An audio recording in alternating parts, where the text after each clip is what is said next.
Kabila tutamaliza nchini Kenya tunayoipenda, vijana kwa mama, wazee kwa watoto, tunasema amani, amani nchini Kenya, pembe zote tuseme amani. Mungu Baba katuweka pamoja, akijua tuwa moja, damu yako leo ikitolewa utashangaa ni kama ya mwenzako. Bora tupigane, bora tusosane, bora tuchukiane. Haya, mikono juu. Nchi yangu Kenya, Kenya, Kenya, Kenya.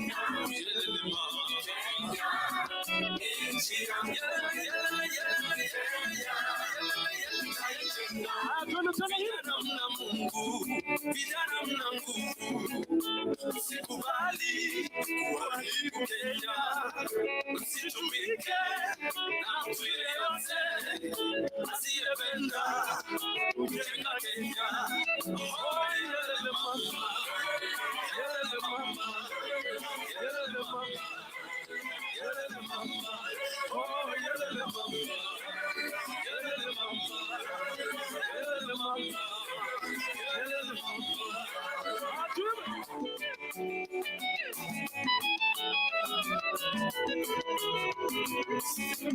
Usilie mwenzako, wewe chagua, chagua lako. Unapomaliza nenda nyumbani, ngojea chaguo la Mungu, maana chaguo la Mungu ni amani. Amani, upendo, upendo, upendo. Nakupenda mwenzangu, upendo, nakupenda, upendo, nitakulinda. Semeni amani Kenya. Semeni tena tunaipenda Kenya. Thank you.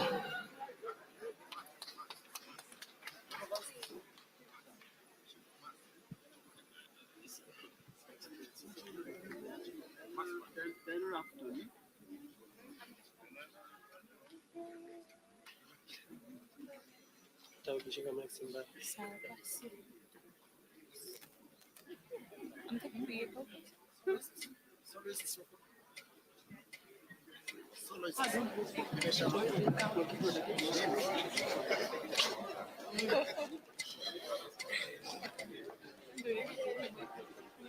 Watu wanaisikia huko, watu walimwona.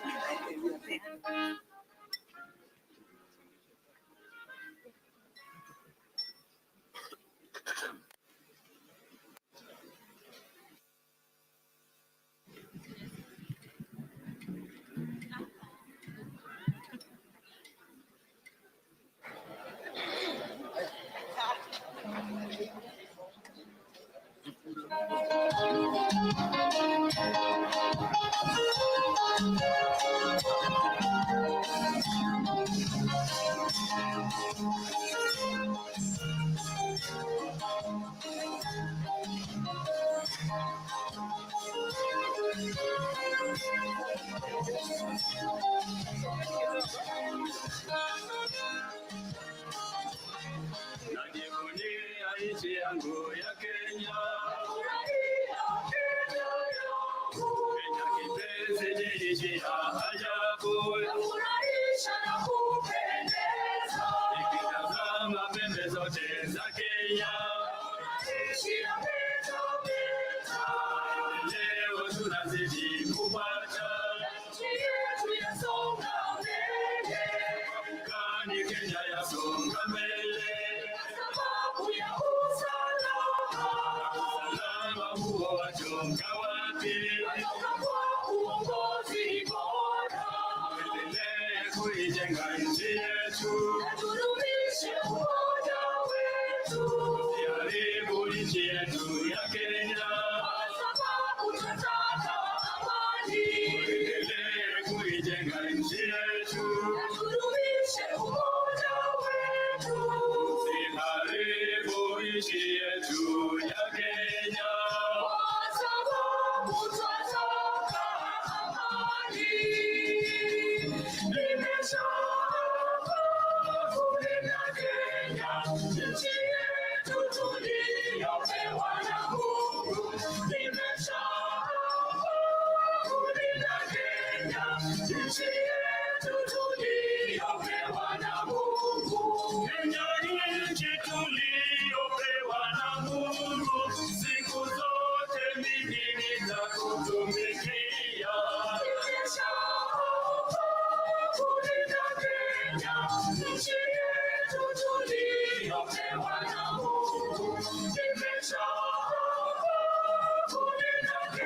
And we continue with this live conversation here at Art in Heart. My name is Likuyani El. In case you're joining us, this is the final day we get to know who is the next fifth, or rather the fifth president of the Republic of Kenya. And with me online is one Honorable Margaret Muka, all the way in Nairobi, Kenya. And I would like to bring them online for this conversation. Good afternoon, Mheshimiwa, if you can hear me. Karibu sana, and kindly introduce yourself. My name is Margaret Muka from Hustler Center, Haega, Kakamega, Kenya. Yes. Why Hustler Center? Yes. It has been the birth of Hustler movement in Kakamega and in Haega. And that is the reason it's called Hustler Center, where it all began. Yes, Honorable Margaret, and I can hear in your voice you seem very excited about today. Oh, are you very optimistic and, of course, looking forward to the announcement? Yes, we are very optimistic. We did our best. We did our work so well, and we knew we had the numbers and the people with us. And in fact, Ruto is going to be the fifth president of this country, Kenya. And we are very happy, and we thank God for everything. Honorable, we do not have actually the tallies that are public. Why do you seem very confident with these numbers? We are very confident because we actually did our best and we did it so well. Mm-hmm. That is the reason we are very optimistic that we have the presidency with us. Mm-hmm. We cannot lie that we didn't do well. We did our best, and we are only waiting for the results to be announced by IEBC. And actually, it is Ruto who has it.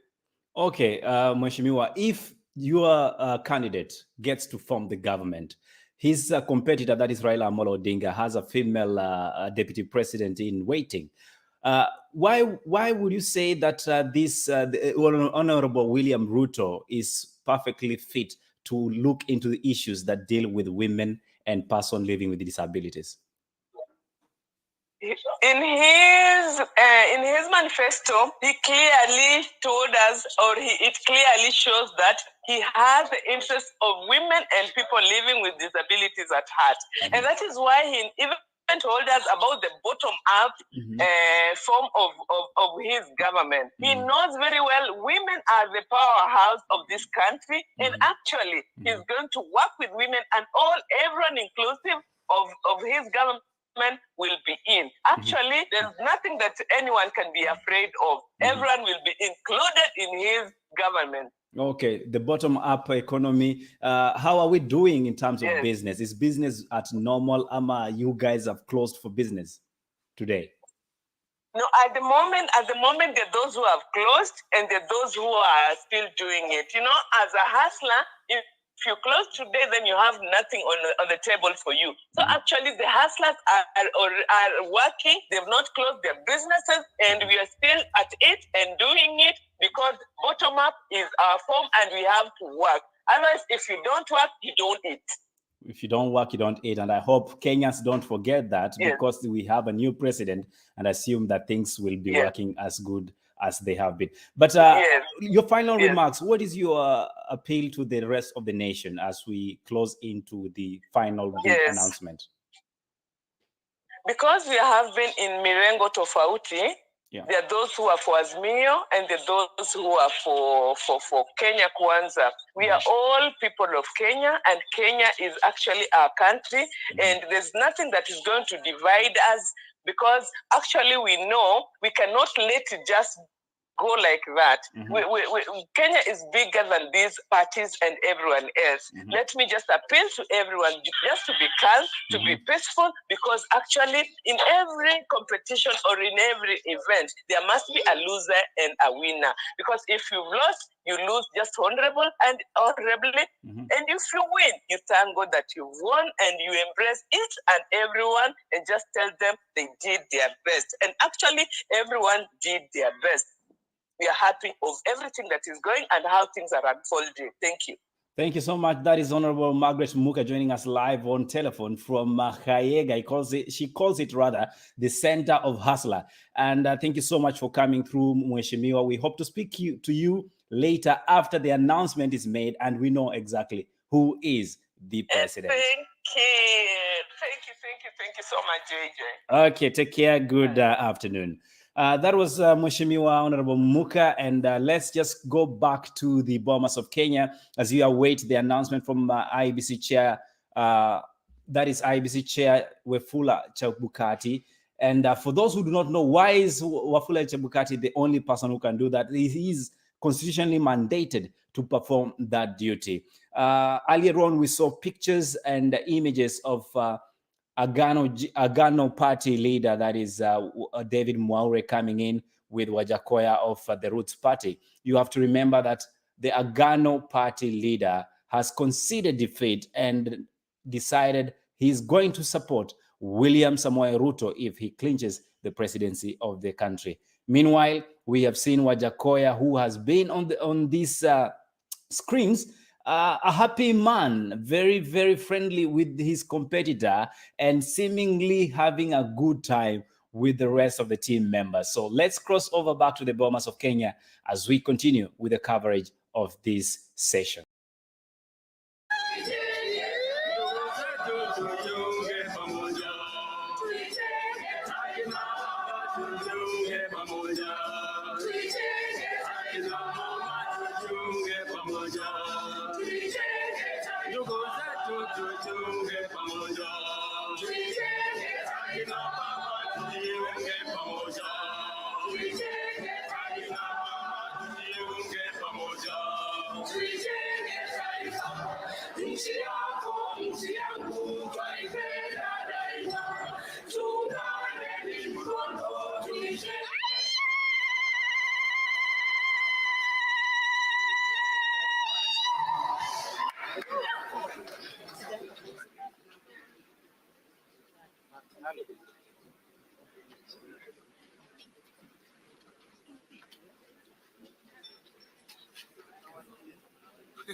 Asante. Hapo ni okay.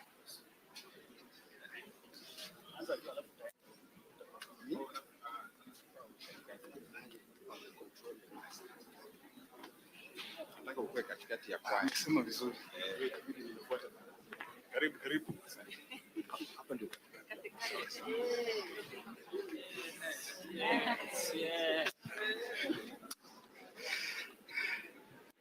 Hello. Bwana Yesu asifiwe, Bomas. You know, I don't know which song I should do after Mwalimu Wesonga kuimba wimbo kama hiyo. Tumpigie makofi tafadhali. It is quite a humbling experience to be with him on the same platform. Sasa kabla niimbe wimbo wangu, ningependa kusema wanasiasa kutoka tabaka mbalimbali, tafadhali tusimame, tushikane mikono ndio watu nyumbani waone tunadumisha amani. So are we ready? Bomas, are we ready? Kindly let us stand on our feet as we sing Mungu Baba tuwaomba. Ambia jirani yako, mwambie amani Kenya. Haijalishi kabila, haijalishi mrengo, Mungu Baba ni wa Kenya. Aya, wacha niongoze nione. Nimeambiwa nikae katikati. Are we ready? We have two wonderful choirs. Mutafanya Kenya ninafanya, tafadhali kwa unyenyekevu. Sema oh, sema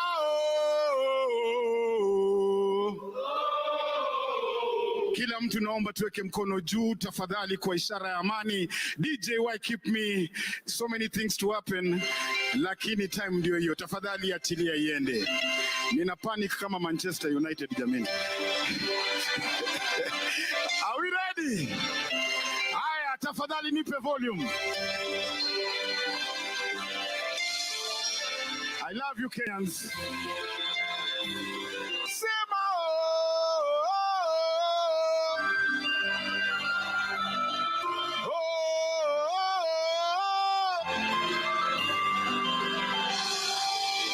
cheza, usiogope, ukiweka mkono mbele. Rudia chorus after me.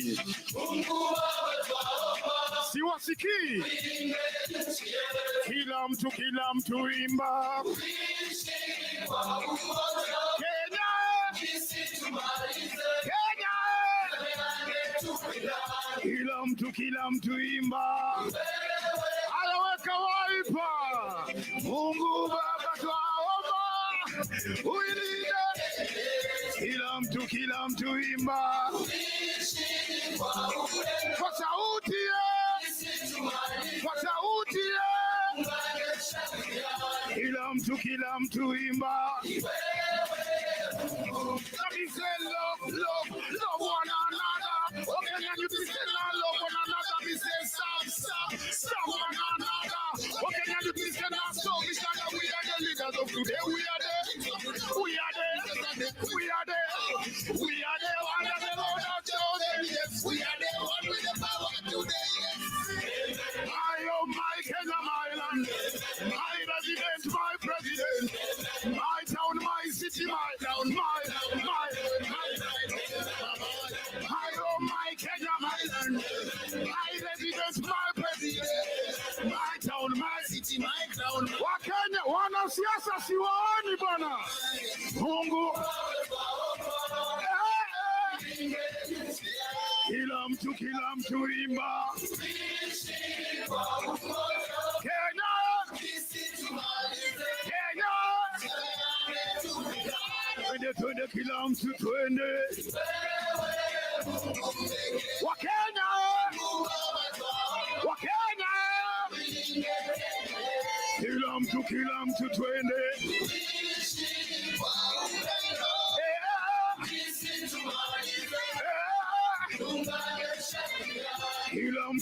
Kila Mkenya.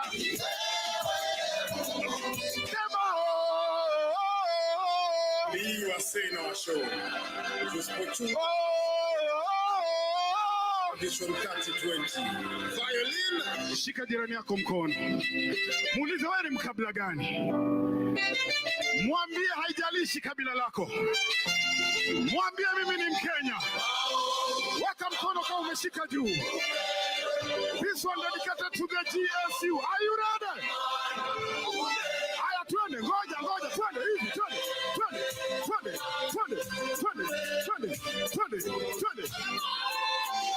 Amani, upendo, maombi, amani.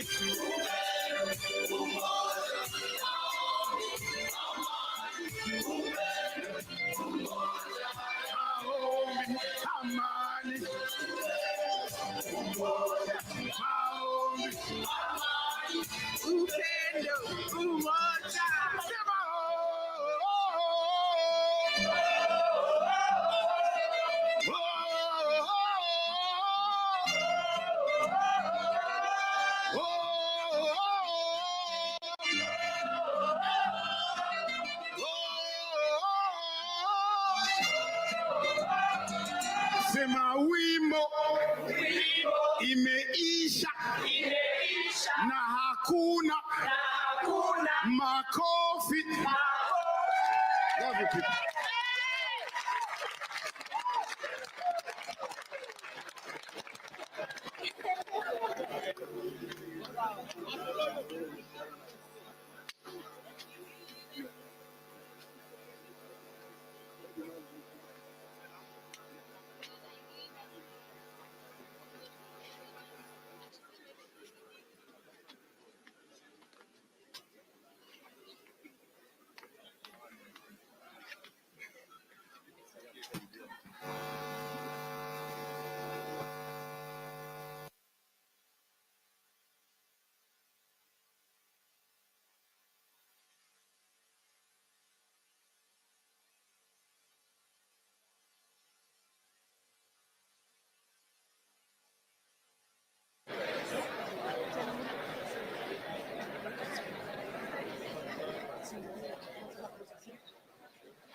Oh yes, those are the live pictures coming to you live from the Bomas of Kenya. As you can see on my right side of the screen, some patriotic moment happening there. We initially had Rafton performing, and for those who know, Rafton was one of the Senator hopefuls, but he didn't make through the sailing, and now he was here to entertain us and remind us who we are as Kenyans. Meanwhile, we see great patriotic songs that we had a few years back, streaming live on these screens, reminding us of the Kenyans we are. We are expecting that the IBC chair will be coming in after the arrival of Deputy President William Ruto and the Azimio Party flag bearer, that is Raila Amolo Odinga, to come and give us the final tally and final announcement of who is the fifth president of the Republic of Kenya. It has been such a lengthy waiting for the people of Kenya. It has been a pensive moment for most of us as we cling on our seats trying to look and understand who exactly is winning this race. But we can say finally the IBC is going to put this into history and make it history as it is. The fifth president will finally be announced, and as a nation, we will go back to our business knowing who is the fifth president of the Republic of Kenya. I want to take you back to the Bomas of Kenya as we enjoy more music coming your way as we wait and anticipate for the next president to be announced here shortly by the IBC chair, Wafula Chebukati.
And once again, good afternoon. My name is Likuyani Eli. We are continuing with the progressive coverage of the IBC events at the Bomas of Kenya National Tallying Center. Any minute from now, we are expecting the IBC chair to come in. From your screens, you can see that the security is tight. This dais has been put under heavy security. Reason being, we'll be expecting the presidential candidates, the major presidential candidates to come in. That is Raila Amolo Odinga from Azimio and William Samoei Ruto from the UDA to come in and finally get to hear the announcements of who is the fifth. Who is the fifth? Who is the fifth?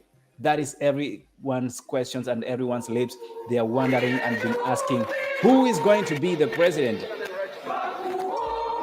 As I can say, this is a moment that most of us have been waiting for. This is a moment that we've been waiting for the last 6 days waiting and wondering and questioning why the IEBC was taking such a long time to make the announcement. But of course, there are some procedures that the IEBC has to stick to. You remember during the previous elections, one of the reasons that the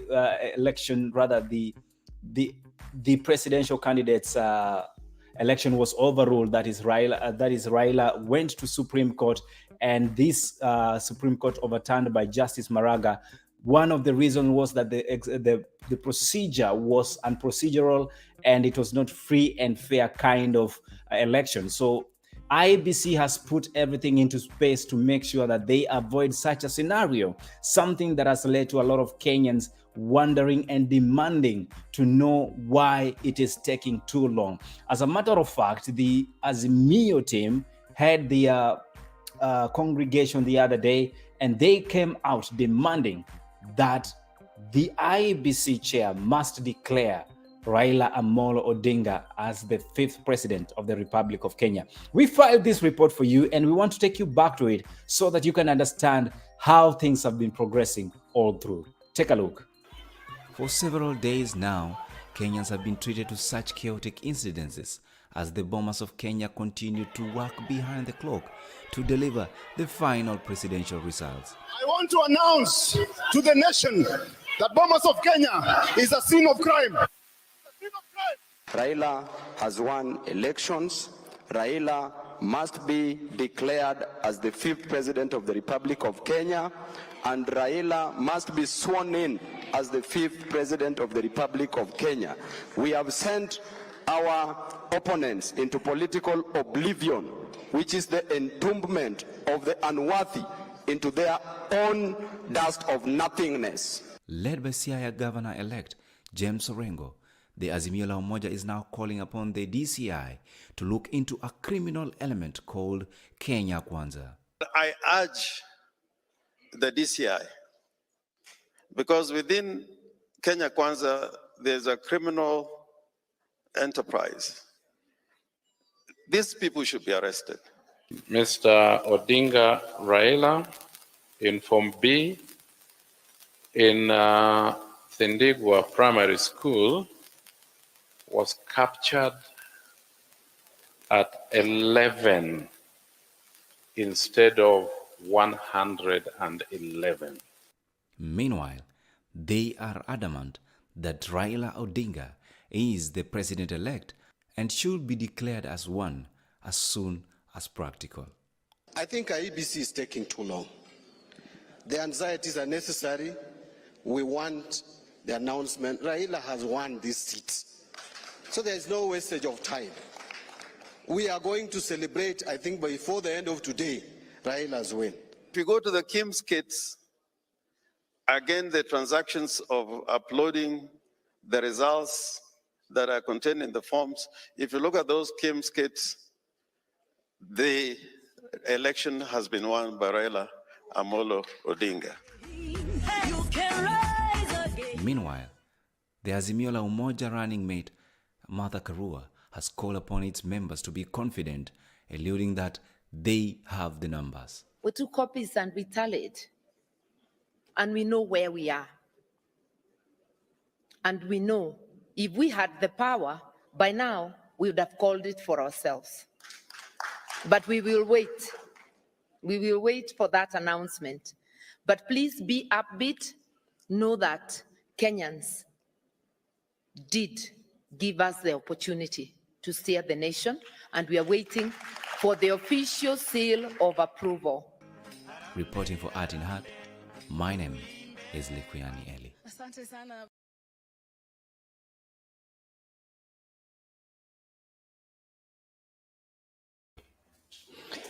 So that's how things have been unfolding at the Bomas of Kenya. And as we head into the final lap of getting to know who the president is, we have been trying to question as to why the Azimio team has been putting pressure. Of course, there have been allegations that there was some sneaking in of fishy a rather unofficial results into the Bomas of Kenya. But we do hope with the announcement of Chebukati, this is going to be put to rest. And finally, as Kenyans, we are able to know who is the 5th president. But Kenyans do have expectations after this announcement. And some of the expectations, we captured them in our previous reports. Take a look. Yes, we as diasporans have the expectations that the voting process will be improved, so that the diasporans can really be able to register and vote, and their voices can be heard. We also need to have a representation in the government, and this is the only way that the constitutional provision can be enacted. So this means we really need also diasporans who can look at the needs of the of ours here. So now, of course, there are people who are very emotional about the results, and so here I think we should collectively manage our expectations and realize that both candidates are still heavyweight, you know. So whether Azimio or UDA wins, the other candidate remains very strong in the Kenyan government. So really, no matter what happens, we should really try to look at it like, okay, well, it's a phenomenon. At the moment, we are currently, maybe for the first time in a long time, going to have a strong opposition, whatever that is. But we should manage our expectations and not be too emotional when things do not go our way. We should really also understand that even though both parties were talking about issue-based politics, and it's good to note that politics is sometimes about negotiations. You can come in and say, well, I'm going to do this, but when we actually get to the position whereby the cabinet positions are being distributed, you find that sometimes your candidate is not going to really do what they were supposed to do. Not that they don't want to do it, but the expectation is just a different one. So people should really manage their expectations and look at the timeline. So when these candidates are saying you're going to do this, they need a timeline until when they're going to do it. And so my take-home message to everyone is just no matter what happens, you have to be peaceful.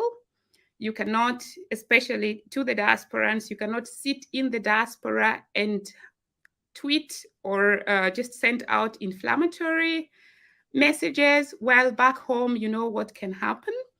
And we also have to remember, because many people do not remember, that the shilling, the Kenya shilling, hasn't recovered since 2007, post-electoral violence. So if you look at it from that point of view, we really have to be careful and check what is really, really going on and which directions do you want to take, which government do you want in. So what's eating up the Kenyan government at the moment of population is actually corruption.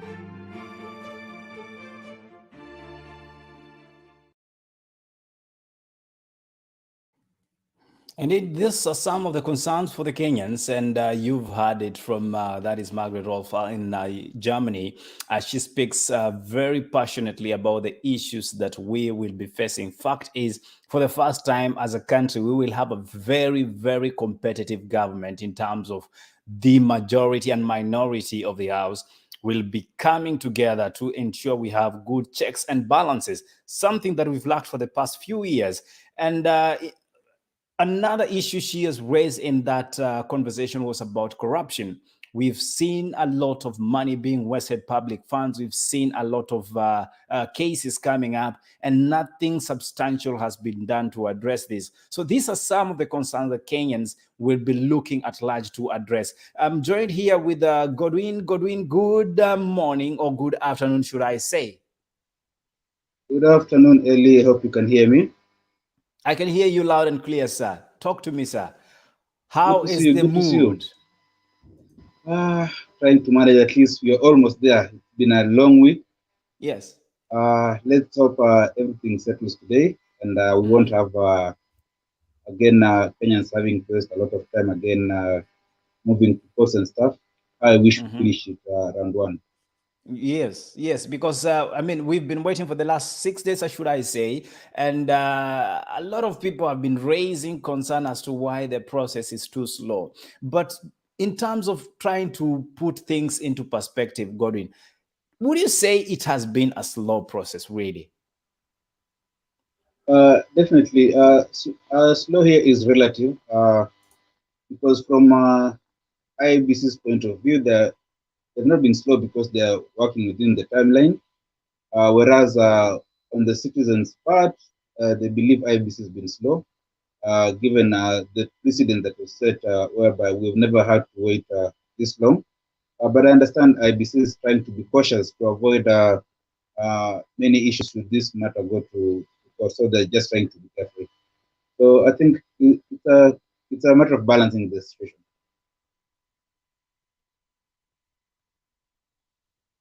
But as we talk about balance, I mean, a lot of issues will be raised after this election is done. That's for fact. There will be winners, there'll be losers. Do we see a possibility of people not accepting the loss? Definitely. Remember, really, these are very totally contested position, and looking at the margin, it's not a very big margin. So people look for loopholes on how to try and salvage the situation, thinking maybe the court might rule in their favor, because we've had 2 presidential election petitions, 2013 and 2017, and all of them went different way. In 2013, the Supreme Court upheld the election, or rather the result, whereas in 2017, the result was nullified. So both parties, whichever party loses, will go to the Supreme Court with the high hopes, hoping that probably the result might be nullified. So indeed, what we are looking at is a possibility of some people approaching the Supreme Courts. But I mean, we cannot also say it is a wrong way to proceed, because we are avoiding a scenario of having some sort of chaos coming in, because some people feel that the elections were not in their favor. Really? My point is, probably this could be one solution towards ensuring that we still maintain sanity. Earlier on, I spoke to one Sajida Javan, who is a news journalist in Kenya, and this is the conversation we had. So I'm gonna bring that up so that we are able to look into this conversation keenly and try and understand why the IBC is the only mandated body to carry out this exercise of announcement. So let's take a listen in. Jambo Bwana Javan Sajida, ukiwa maeneo ya Kenya, karibu sana katika mapeperushaji haya ya moja kwa moja. Hebu kidogo utueleze hali gani na hali ni vipi katika maeneo ya Kakamega kule?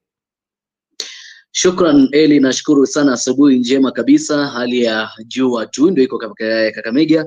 Otherwise nashukuru sana, niko mzima buheri wa afya, ni kusubiria tu lisaa na dakika ambayo kila Mkenya amesubiria, manake kila mmoja amesubiria na kila mmoja anatamani kuweza kujua ni nani rais wa 5 wa Jamhuri ya Kenya. Kwa hivyo ni tamanio la kila Mkenya, tamanio la ulimwengu mzima kuweza kujua Kenya inaelekea wapi. Kwa hivyo niko sawa, nashukuru, hali zangu ziko sawa.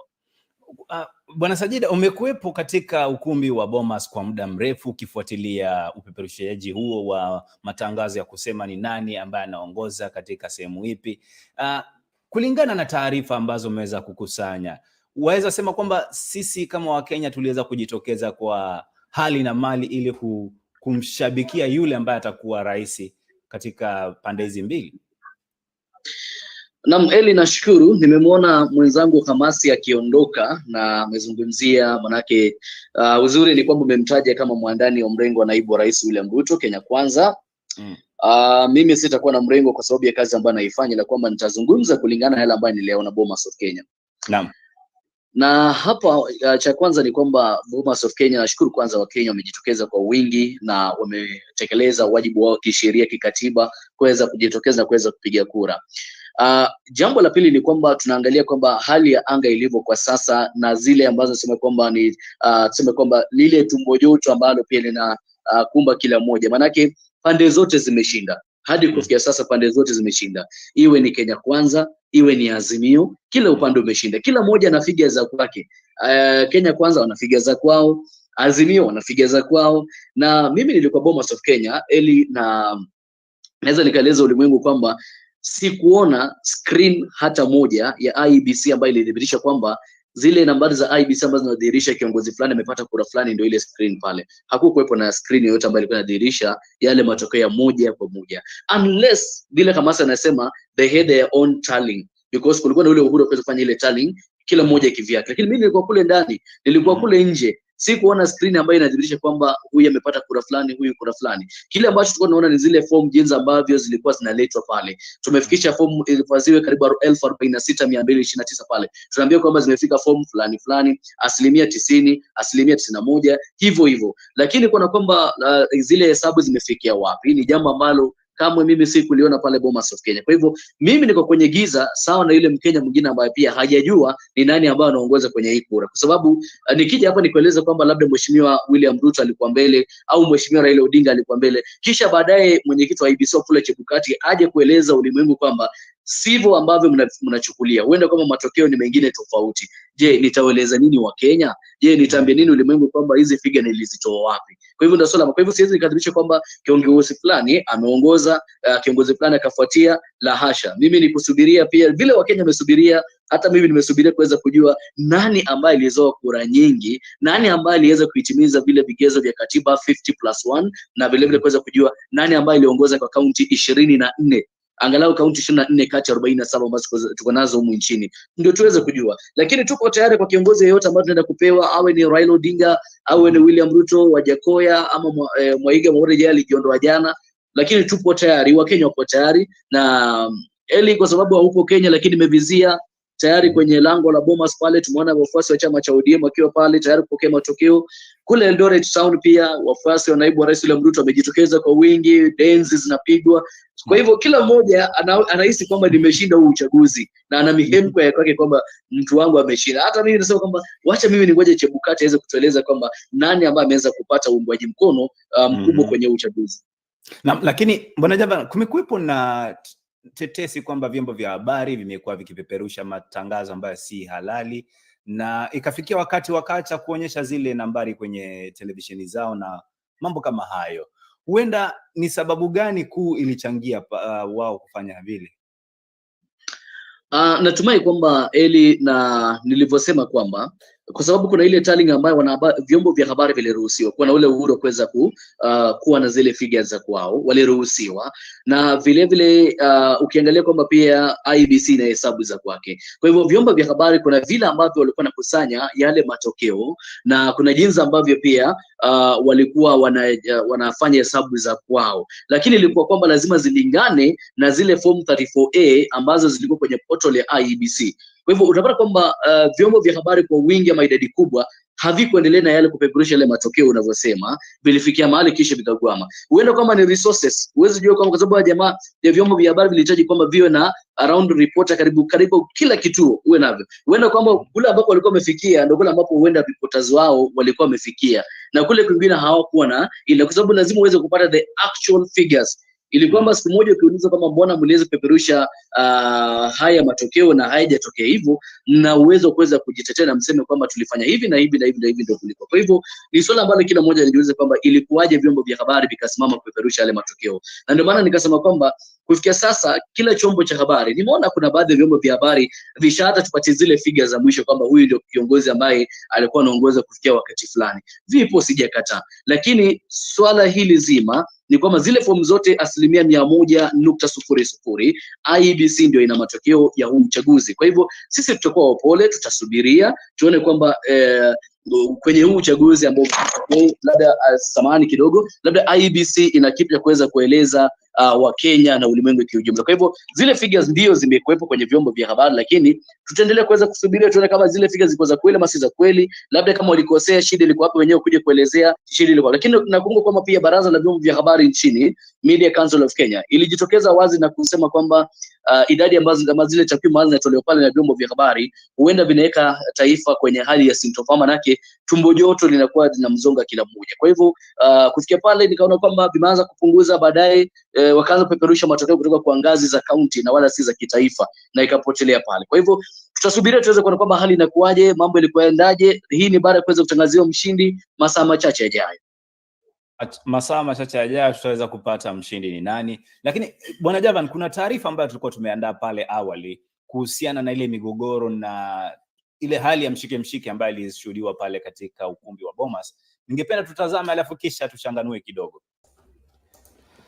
Of course, that is the conversation we had earlier on with Javan, and he explains as to why the IEBC is the only mandated body to be able to announce and make this proclamation of the presidency. Godwin, are we on the same page now, or do we still have some things that we need to put into perspective, sir? No, actually, from Javan's from your conversation, Javan, I'd want to point out a few things. Yeah. You see, ideally, we usually call the media the fourth estate because they act like a watchdog. You understand?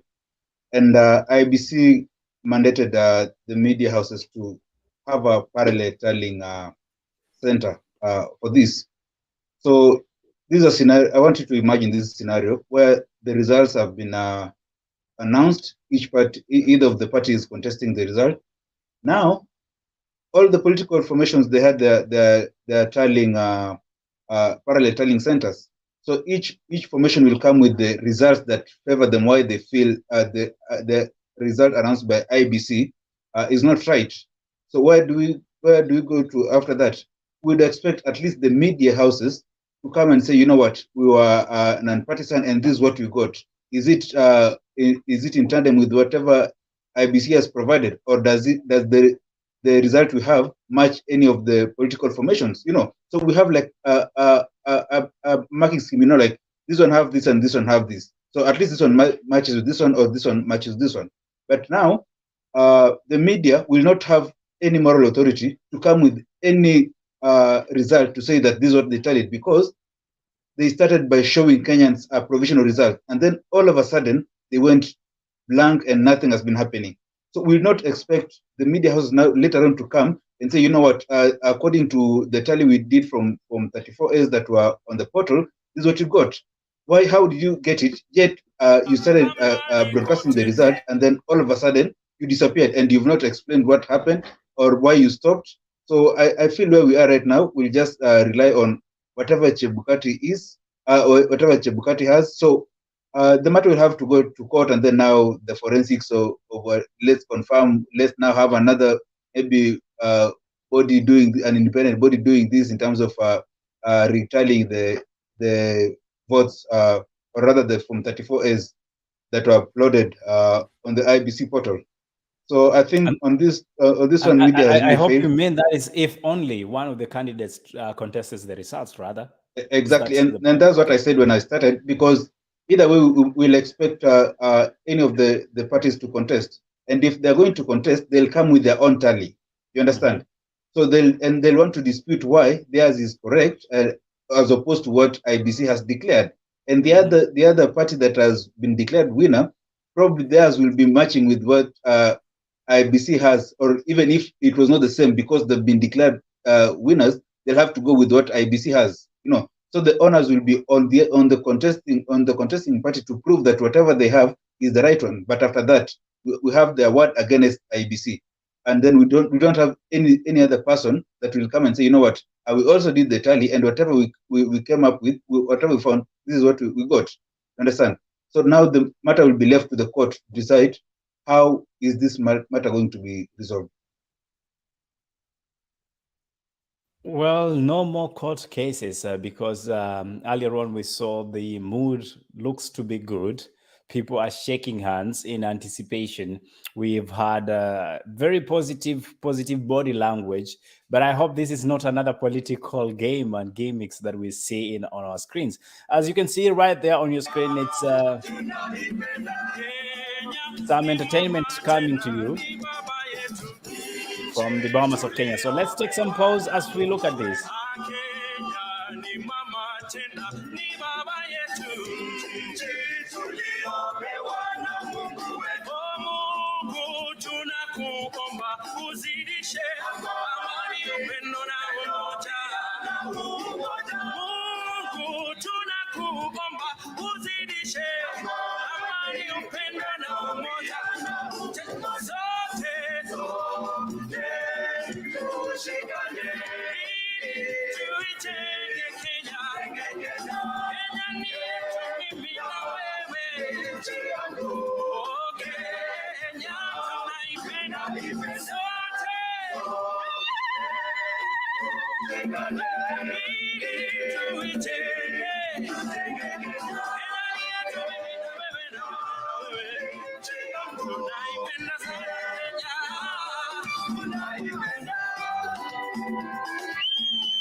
And I do hope you are having yourself a great afternoon as we anticipate for the announcement from Chebukati.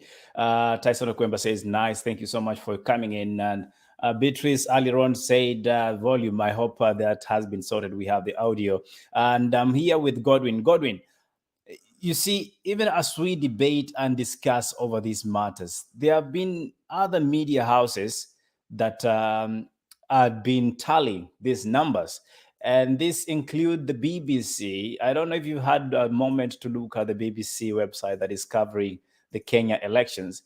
I'm going to share that shortly with us so that we are able to put things here in perspective. Let's take a look at that screen on your right, Godwin.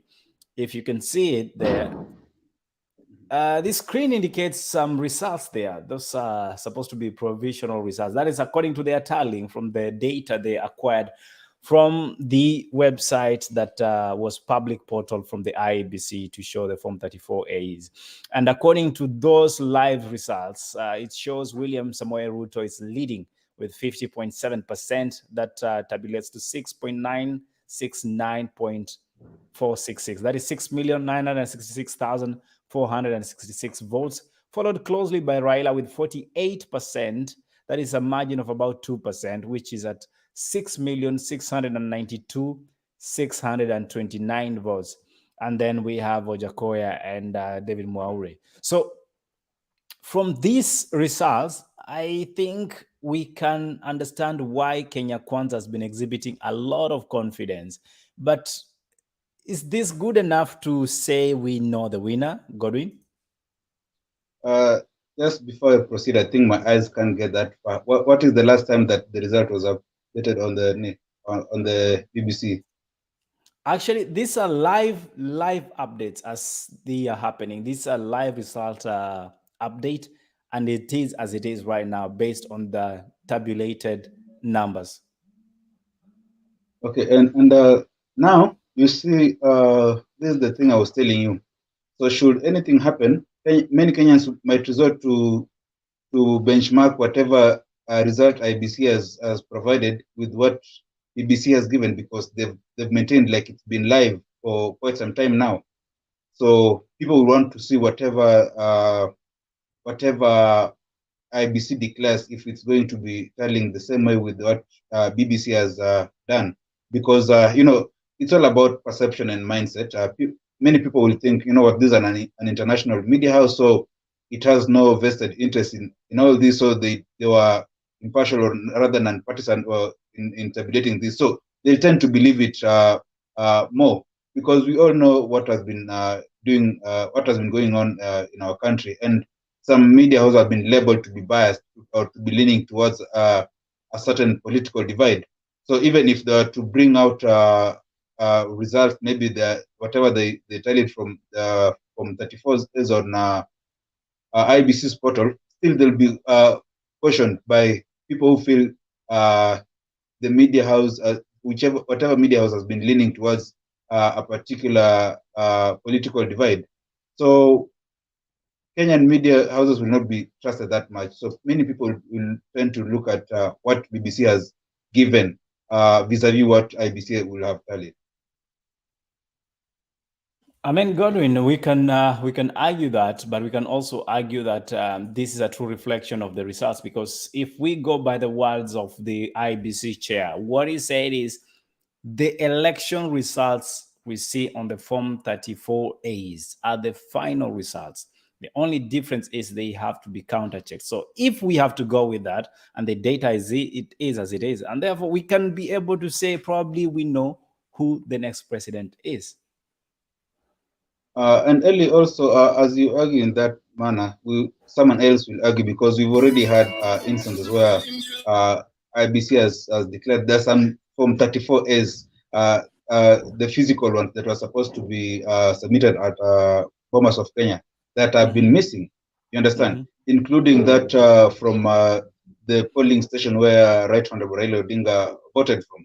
And you see, now that brings a loophole on or a basis where people will base their argument in terms of, you know what, the process was after at the polling session at the close of the balloting and after counting of the votes, the Form 34A is uploaded in the KIMS kit, transmitted to the National Tallying Center, and then the returning officers goes with the Form 34As to the Bomas of Kenya for verification.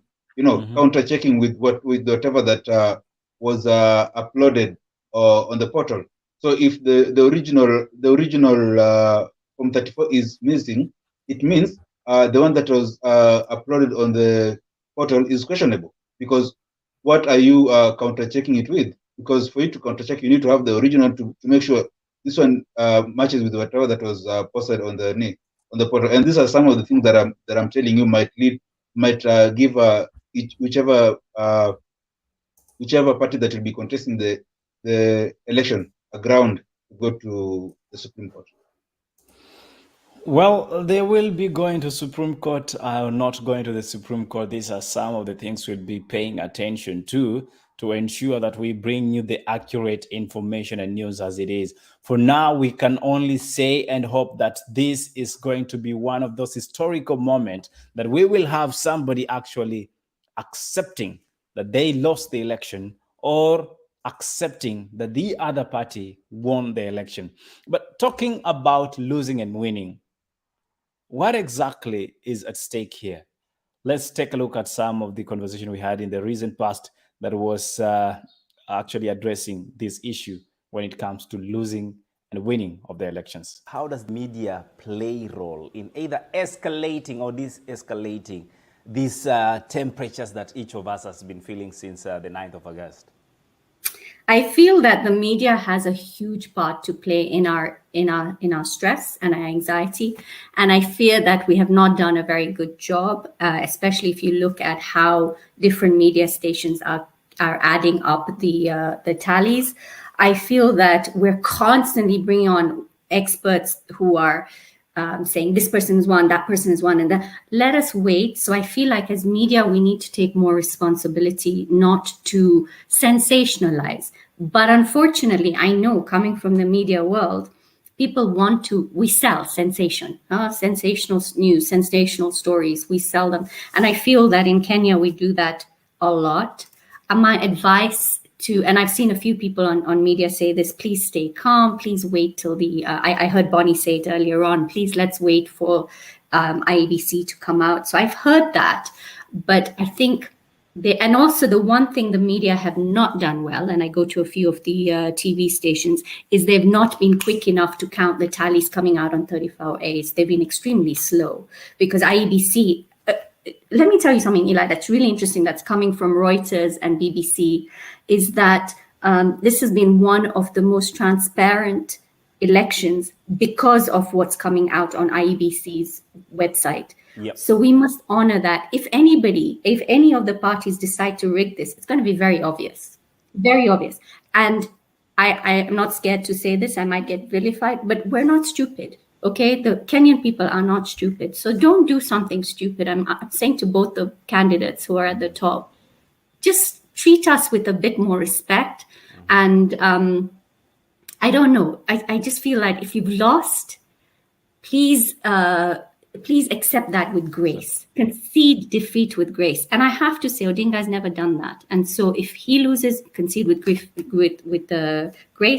If Ruto loses, concede with grace, because we know that what the IEBC is one of the most transparent elections that Kenya has seen. Okay, and this has been a very, very, very tiring exercise, and pardon me, that is Shalini talks about conceding elections and accepting the results as they are. Gorin, before we can wind it up, what is your take? We expect the IBC to come in at about 3 p.m. and of course, this has been sent out to media houses and those what we call the several candidates to come and witness the election process being completed. Can we say that people will be conceding and accepting the results as they are? I mean, we have already discussed that, yes, but should we expect any surprises? I know any of the candidates conceding will come as a surprise, but eventually that's what we need as Kenya right now, because as I told you, there's a precedent that has been set, and also under the current dispensation of the 2010 Constitution, of which no candidate so far under this dispensation has conceded defeat, because they know there's a legal recourse if they feel like aggrieved. Because go back to 2007, we had a contested election, but why did we end up having the post-election violence that we had? Because what happened is all parties didn't have, or rather, there was no confidence in the judiciary of the time. You get? So that's the reason why people ended up in now trying to battle it out physically, and we all know how it ended up. But after the 2010 Constitution, we have now where the Supreme Court come in, and the process was so elaborate on how things should be done and what timeline are there for all this process to be done. And that's why during the 2013 election, we saw the contesting party going to the courts, and then 2017 also had that. So it's something that is going to be expected even in this one. I want to say, as I said earlier, the other elective seats, MPs apart from and governors, apart from a few that have still they agreed, or rather the result was not, the election was not fair and credible. They've said they're going to go to courts, but you see now it narrows down to one thing: there's that confidence in courts. People feel, if I feel I was not judged fairly, or rather my election was not free and fair, then I can go to court. And there's that process. After this, you can appeal to this end, and all that happens. So that's the reason I'm telling you, if one concedes, the better. That's what we want, because it gives us now as a nation time to move on and to get back to whatever we're supposed to be doing. But if they don't, then we already know what's going to happen, because it's something that has happened before, the two previous elections. Well, it's something that has happened before with the previous elections. And Godwin, will take a quick break, but we'll leave you with the live images from the Bomas of Kenya, with entertainment coming through as we wait for the next president to be announced at 3 p.m. Kenyan or East African time. We'll be here to cover those events live and be able to discuss further with some of the witnesses that are on the ground at the Bomas of Kenya. For now, we hand you back to the Bomas of Kenya. Thank you for joining. My name is Likuyani Eli, and on behalf of Godwin, do enjoy the rest of the viewing.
Umoja ni fahari yetu, undugu ndio nguvu.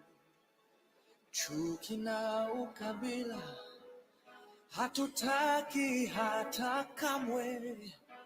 Lazima tuungane, tuijenge nchi yetu, pasiwe hata mmoja anayetenganisha. Naishi na tumaini, najitolea daima Kenya. Hakika ya bendera ni uthabiti wangu, nyeusi ya wananchi na nyekundu ni ya damu, kijani ni ya ardhi, nyeupe ya amani. Daima mimi Mkenya, mwananchi mzalendo.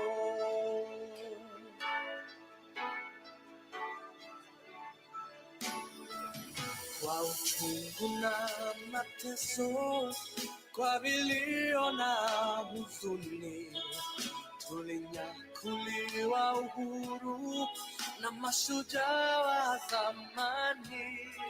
Hawakushtushwa na risasi au kufungwa gerezani, nia yao ukombozi, kuvunja pingu za ukoloni. Naishi na tumaini, najitolea daima Kenya.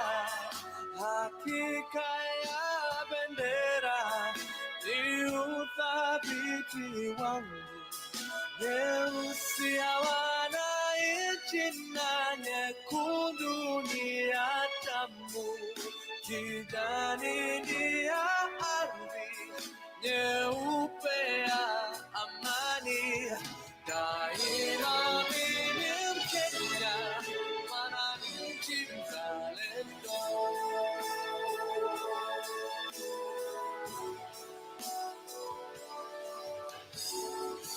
Wajibu wetu ni kuishi kwa upendo, kutoka ziwa mpaka pwani, kaskazini na kusini.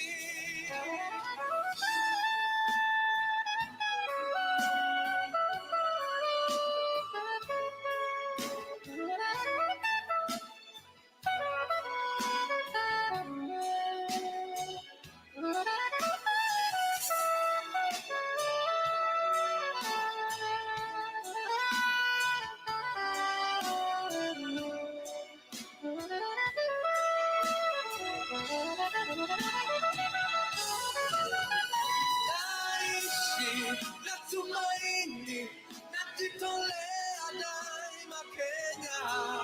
Hakika ya bendera ni uthabiti wangu, nyeusi ya wananchi na nyekundu ni ya damu, kijani ni ya ardhi, nyeupe ya amani. Daima mimi Mkenya, mwananchi mzalendo.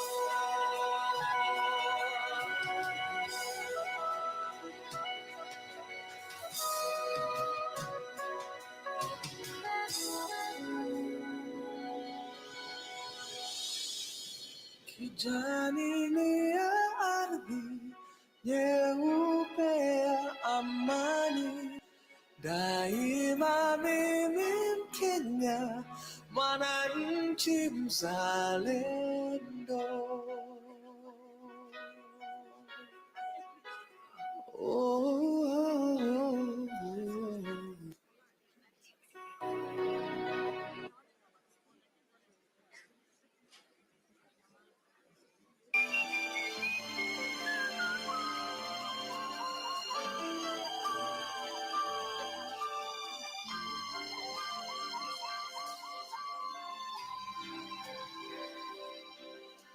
You've only got one moment, you only got one heart.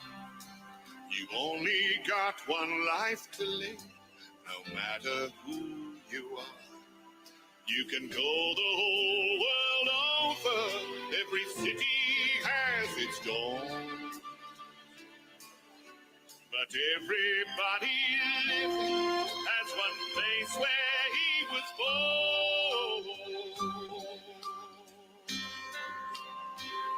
And mine is Kenya, so warm and wild and free. You'll always stay with me here in my heart. My land is Kenya, right from your highlands to the sea. You'll always stay with me here in my heart, here in my heart.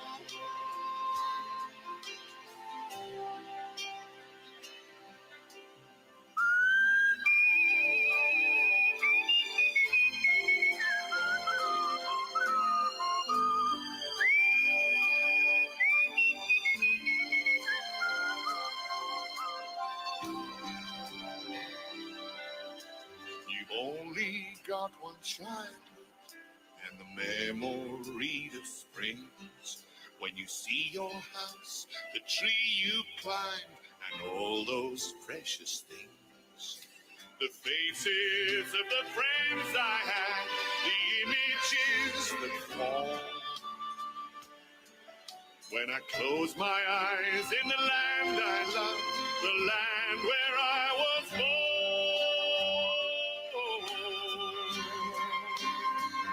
My land is Kenya, so warm and wild and free. You'll always stay with me here in my heart. My land is Kenya, right from your highlands to the sea. You'll always stay with me here in my heart, here in my heart.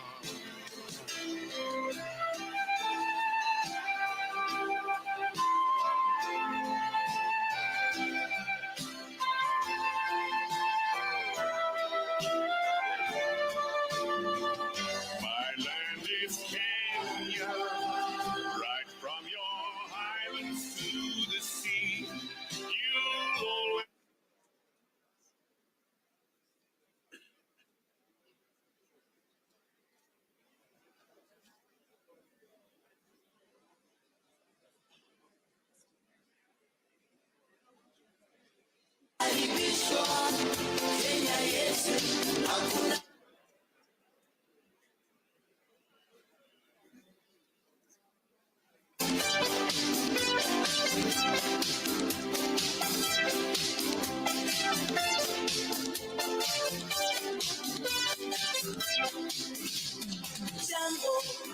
Jambo bwana, habari gani?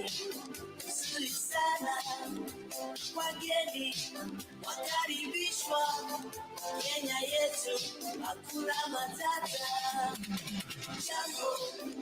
Jambo bwana, habari gani? Nzuri sana, wageni wakaribishwa Kenya yetu, hakuna matata.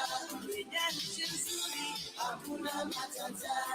Nchi ya maajabu, hakuna matata.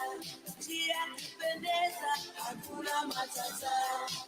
Kenya yetu, hakuna matata. Hakuna matata, hakuna matata. Wote mwakaribishwa, hakuna matata. Jambo wote, hakuna matata. Kenya wote, hakuna matata. Kila siku, hakuna matata. Hakuna matata, hakuna matata. Watu wote Kenya, hakuna matata. Oh, hakuna matata. Hakuna matata. Kenya yetu, hakuna matata. Kenya nchi nzuri, hakuna matata. nchi ya maajabu, hakuna matata. Nchi ya kupendeza, hakuna matata. Hakuna matata, hakuna matata. Kenya yetu, hakuna matata. Watu wetu, hakuna matata.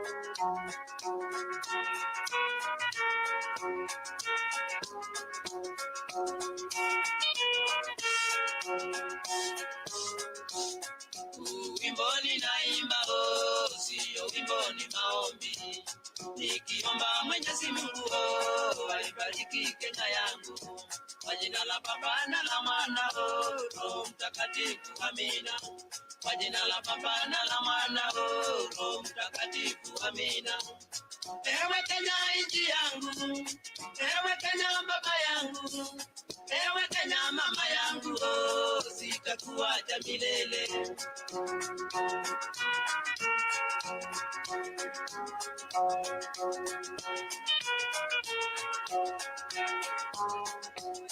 Akili zangu, nguvu zangu, nimeziweka mbele yako. Bibi yangu na watoto, nimewaweka mbele yako. Tabu zangu, shida zangu, ziangalie Kenya yangu. Tabu zangu, shida zangu, ziangalie Kenya yangu. Ewe Kenya nchi yangu, ewe Kenya baba yangu, ewe Kenya mama yangu, sitakuacha milele.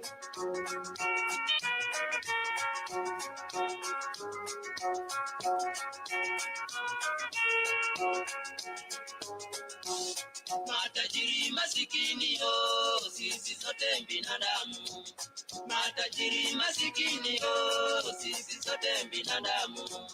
Tusahau majivuno na tuache kupayuka.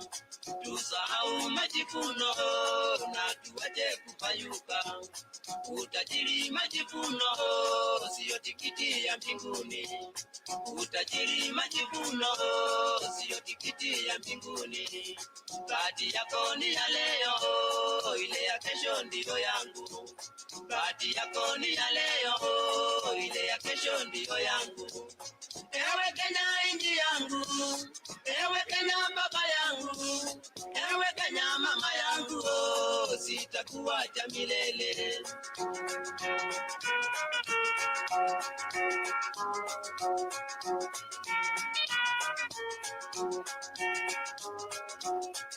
Mwarifu tokujua, mwarifu tokuona tu.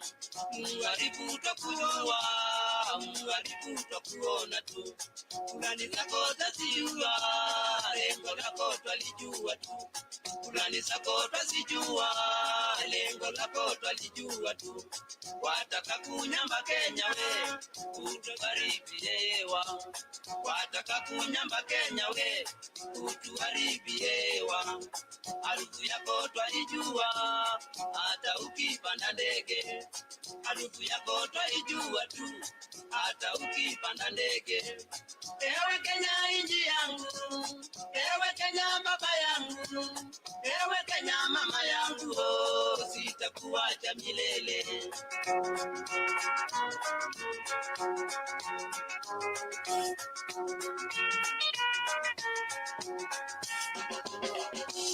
Kenya yangu usijali, ukitukanwa na jirani. Kenya yangu usijali, ukitukanwa na jirani. Yeye anaona wivu kwa vile umeendelea. Yeye anaona wivu kwa vile umeendelea. Anakuita nyang'au, amekuita mnyonyaji. Amekuita nyang'au, amekuita mnyonyaji. Naye azidi kuporomoka, wacha yeye yaporomoke. Naye azidi kuporomoka, wacha yeye yaporomoke. Ewe Kenya nchi yangu, ewe Kenya baba yangu, ewe Kenya mama yangu, sitakuacha milele.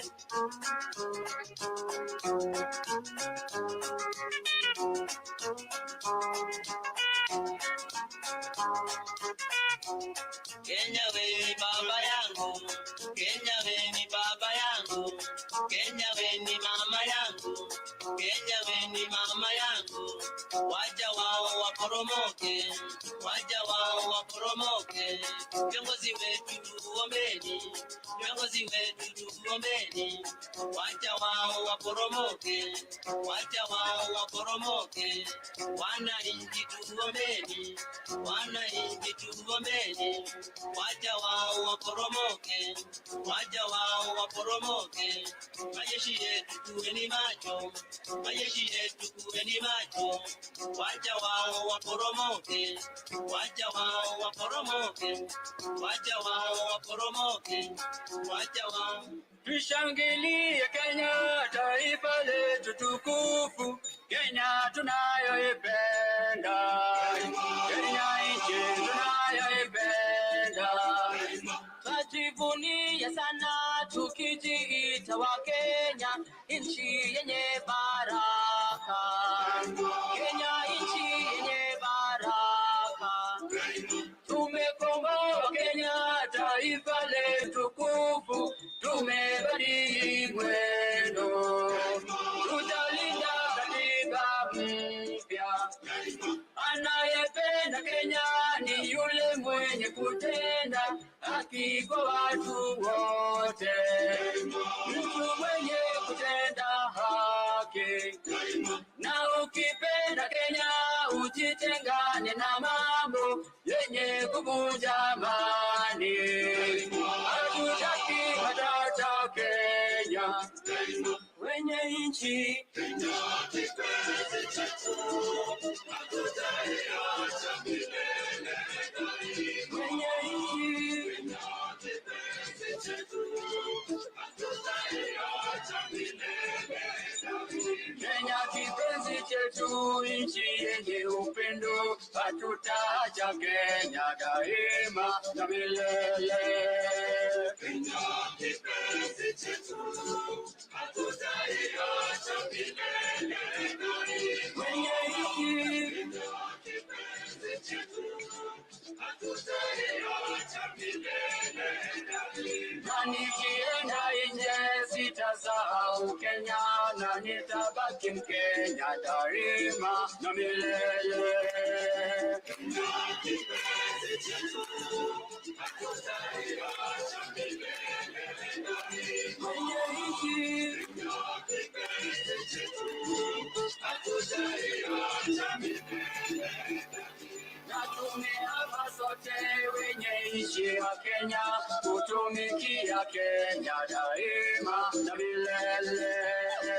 Kenya kipenzi chetu, hatutaiacha milele daima. Wenye nchi Kenya kipenzi chetu, hatutaiacha milele daima. Sitaiacha Kenya nchi yangu, mimi mwenye Kenya daima. Umoja wetu Kenya tudumishe, mimi mwenye Kenya daima. Sitadanganywa kamwe na porojo, mimi mwenye Kenya daima. Wenye kuleta chuki kati yetu, mimi mwenye Kenya daima. Nitatetea haki za Wakenya, mimi mwenye Kenya daima.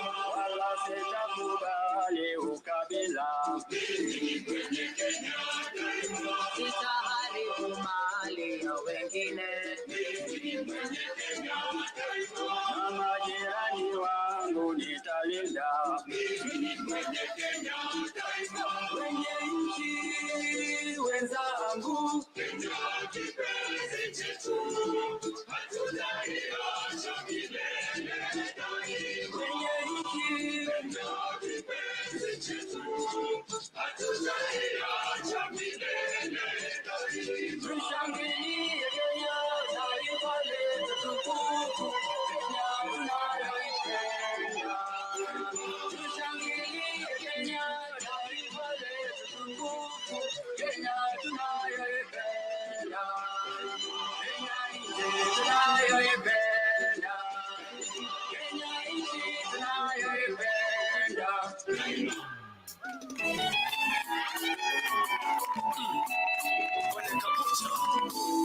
Kenya ni mimi, Kenya ni wewe.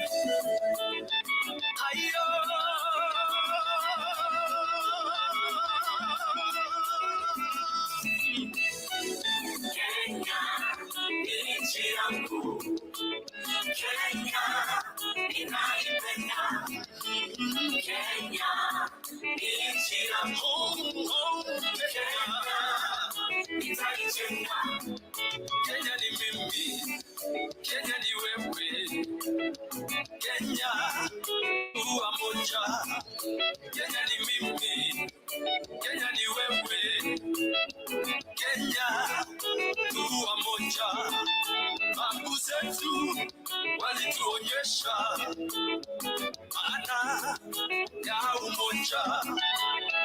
Hizo nyayo zao watakiwa kufuata, hivyo nasema amani, amani, amani.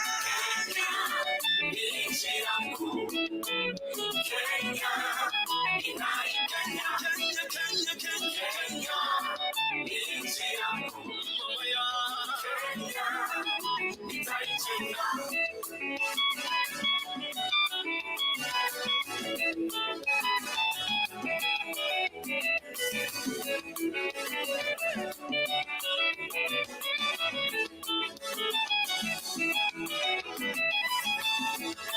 Ukabila tutaumaliza nchini Kenya, tunayoipenda vijana kwa wamama, wazee kwa watoto, tunasema amani, amani nchini Kenya. Pembe zote tuseme amani. Mungu Baba katuweka pamoja, akijua tu moja. Damu yako leo ikitolewa, utashangaa ni kama ya mwenzako. Mbona tupigane, mbona tusosane, mbona tuchukiane? Kenya, Kenya, nchi yangu Kenya, Kenya, Kenya, Kenya, Kenya.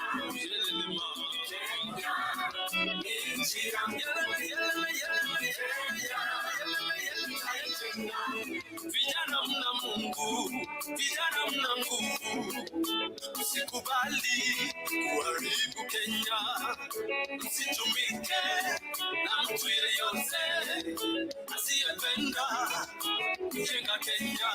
Oh, yele mama, yele mama, yele mama, yele mama, oh, yele mama, yele mama, yele mama, yele mama.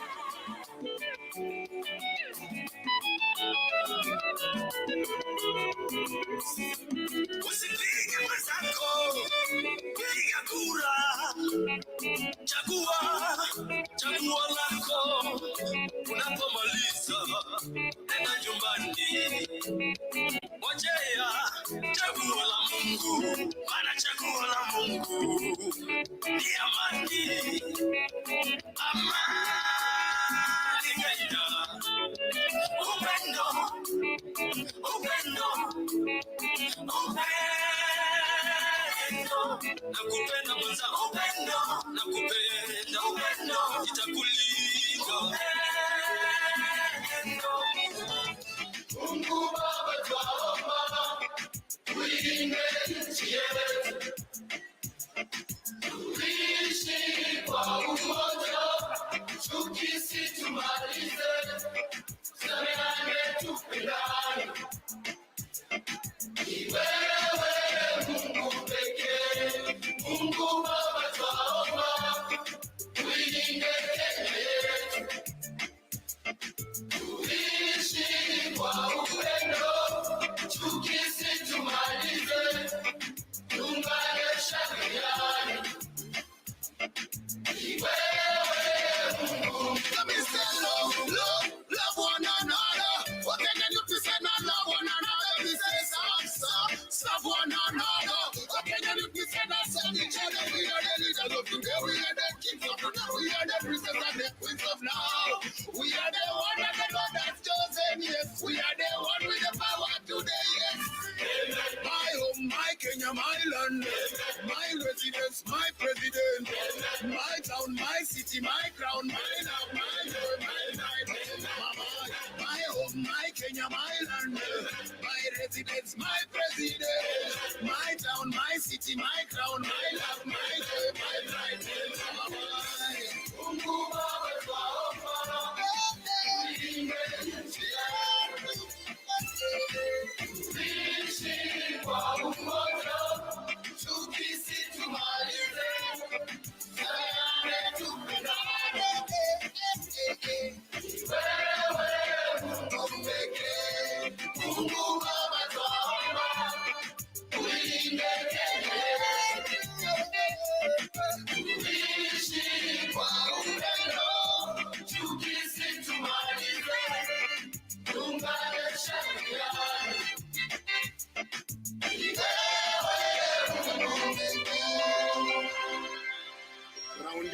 say in our show, tusipochunga Vision 2030 itakuwa Vision 3020. Violin.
Tunasonga mbele watu wote wa Jamhuri yetu Kenya. Tunasonga mbele watu wote wa Jamhuri yetu Kenya. Sisi sote wananchi tushangilie.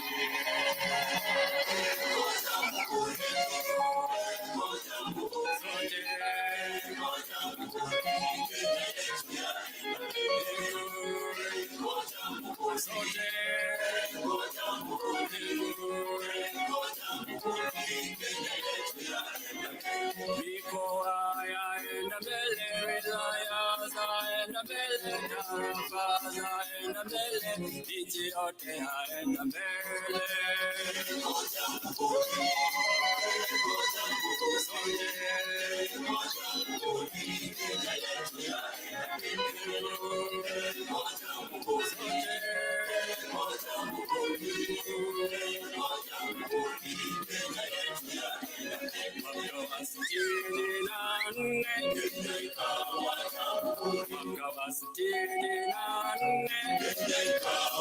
Wakoloni wote wakarudi nchini kwao. Kenya ni uhuru, Kenya ni uhuru, Kenya ni uhuru, madaraka ni yetu sasa. Kenya ni uhuru, Kenya ni uhuru, Kenya ni uhuru, madaraka ni yetu sasa. Uwezo ni wetu sasa, tunao uhuru kweli wa Kenya, wajitawala wananchi wafurahia. Kenya ni uhuru, Kenya ni uhuru, Kenya ni uhuru, madaraka ni yetu sasa. Kenya ni uhuru, Kenya ni uhuru, Kenya ni uhuru, madaraka ni yetu sasa. Serikali yetu ni milioni tunaendelea, serikali yetu ni milioni tunaendelea, tunafuata mwendo wetu Kenya wa harambee. Moto moto Kenya, moto moto Kenya, moto moto Kenya, serikali ya moto moto moto Kenya, moto moto Kenya, moto moto Kenya, serikali ya tuzidi kuenda mbio, sote tuende mbio, tupate maendeleo, nchi yetu iende mbele.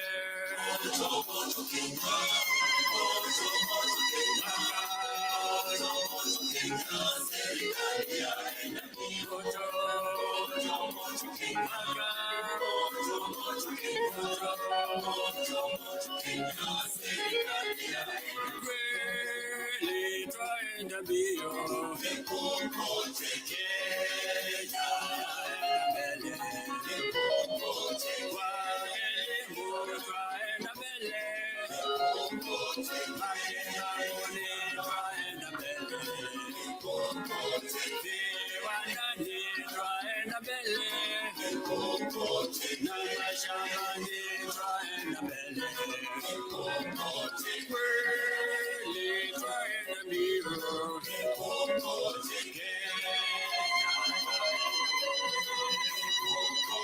kwa elimu twaenda mbele, matibabuni twaenda mbele, viwandani twaenda mbele, shambani twaenda mbele,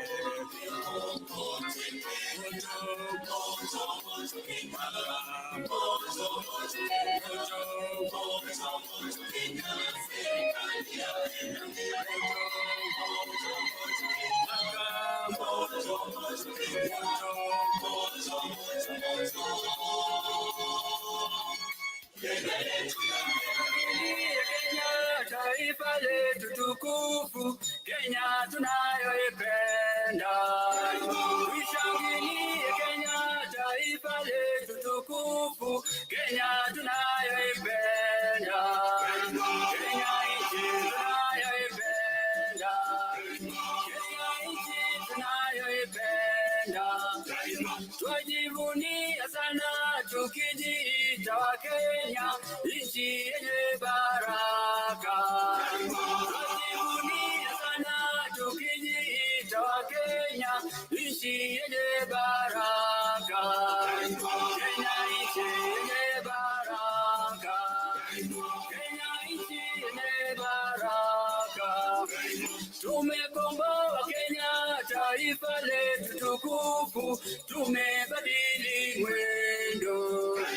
Tumekomboa Kenya, taifa letu tukufu, tumebadili mwendo. Tutalinda katiba mpya, tutalinda katiba mpya. Anayependa Kenya ni yule mwenye kutenda haki kwa watu wote. Anayependa Kenya ni yule mwenye kutenda haki kwa watu wote. Mtu mwenye kutenda haki, mtu mwenye kutenda haki. Na ukipenda Kenya ujitengane na mambo yenye kuvunja amani.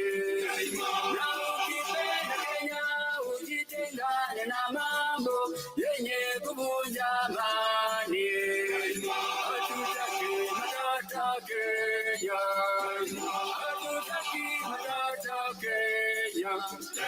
Wenzangu, Kenya kipenzi chetu, hatutaiacha milele daima. Wenzangu, Kenya kipenzi chetu, hatutaiacha milele daima. Kenya kipenzi chetu, nchi yenye upendo, hatutaacha Kenya daima na milele. Kenya kipenzi chetu, hatutaiacha milele daima. Wenzangu, Kenya kipenzi chetu, hatutaiacha milele daima. Nikienda nje sitasahau Kenya, na nitabaki Mkenya daima na milele. Kenya kipenzi chetu, hatutaiacha milele daima. Wenzangu, Kenya kipenzi chetu, hatutaiacha milele daima. Na tumeapa sote wenye nchi ya Kenya, kutumikia Kenya daima na milele. Kenya kipenzi chetu, hatutaiacha milele daima. Wenzangu, Kenya kipenzi chetu, hatutaiacha milele. Sitaiacha Kenya nchi yangu, mimi mwenye Kenya daima. Umoja wetu Kenya tudumishe, mimi mwenye Kenya daima. Sitadanganywa kamwe na porojo, mimi mwenye Kenya daima. Senye kuleta chuki kati yetu, mimi mwenye Kenya daima. Nitatetea haki za Wakenya. Mimi mwenye Kenya daima, wala sitakubali ukabila. Mimi mwenye Kenya daima, sitaharibu mali ya wengine. Mimi mwenye Kenya daima, mama jirani wangu nitalinda. Mimi mwenye Kenya daima, wenzangu, Kenya kipenzi chetu, hatutaiacha milele daima. Wenzangu, Kenya kipenzi chetu, hatutaiacha milele daima. Tushangilie Kenya, taifa letu tukufu, Kenya tunayoipenda. Tushangilie Kenya, taifa letu tukufu, Kenya tunayoipenda. Kenya nchi tunayoipenda. Kenya nchi tunayoipenda. Wote Kenya twakumbuka vile wananchi wetu tuling'oa mkoloni na tukawa nchi huru.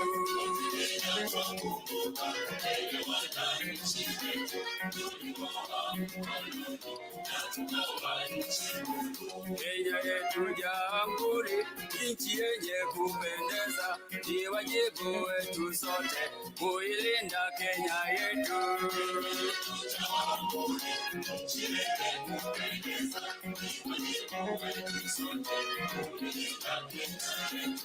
Tunaendelea mbele, pembe zote nchini Kenya, wazalendo wafurahi, Kenya inajitawala.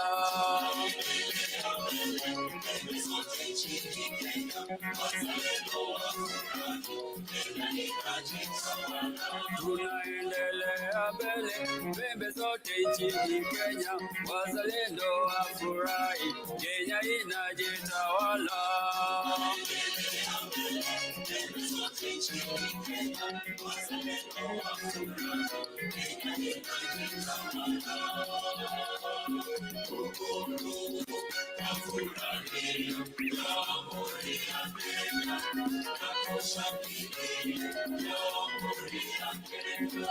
Kenya jamhuri, nchi ya upendo, tunapenda Kenya yetu.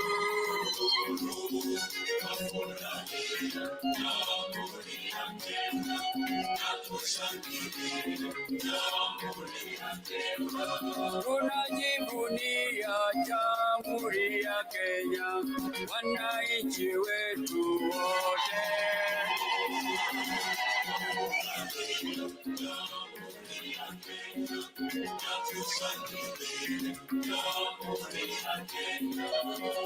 Tunafurahia jamhuri ya Kenya, wananchi wetu wote.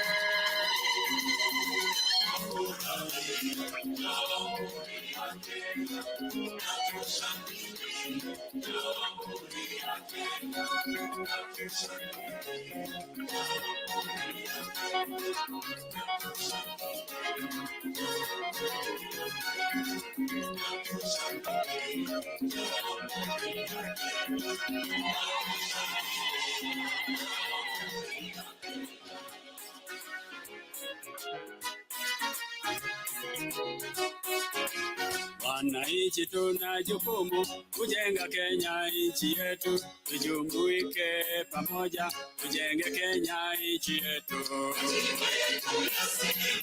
Kujenga taifa letu, lazima wananchi wetu tujihadhari na mambo yenye kutisha amani. Tumepewa madaraka kwa serikali ya Kenya, uendeleo uache na ukabila uache. Ukipata cheo kikubwa mahali kulipa kazi yako, usitumie cheo hicho kuwamaliza wenzako. Ukiwa na utajiri uliopewa na Mungu, usitumie utajiri kuivuruga nchi yako. Ukiwa una elimu, kumbuka we ndugu yangu, usitumie elimu kuwagawanya wananchi.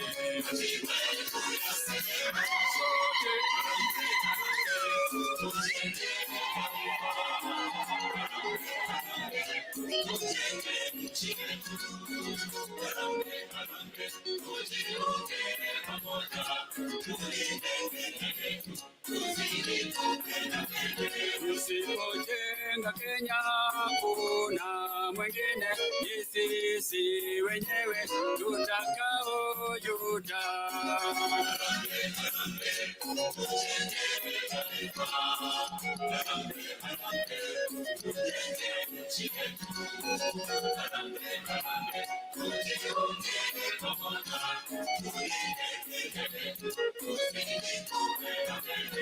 Tusipolinda Kenya kuna mwingine, ni sisi wenyewe tutajilaumu.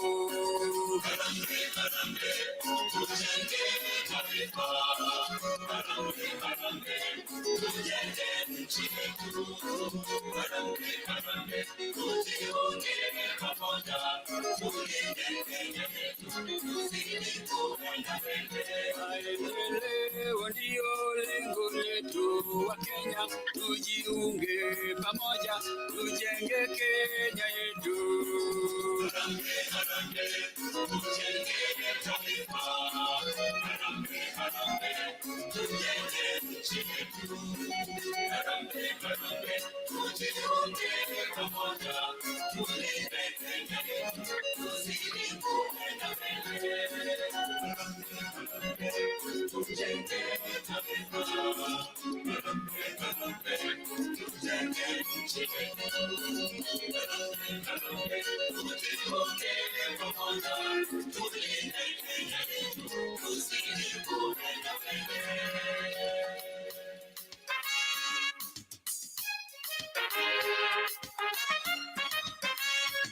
Kenya yetu nchi nzuri, nchi yangu twaipenda daima. Kenya yetu nchi nzuri, nchi yangu twaipenda daima. Mwito wetu harambee, tuijenge Kenya. Nchi yangu twaipenda daima. Mwito wetu harambee, tuijenge Kenya.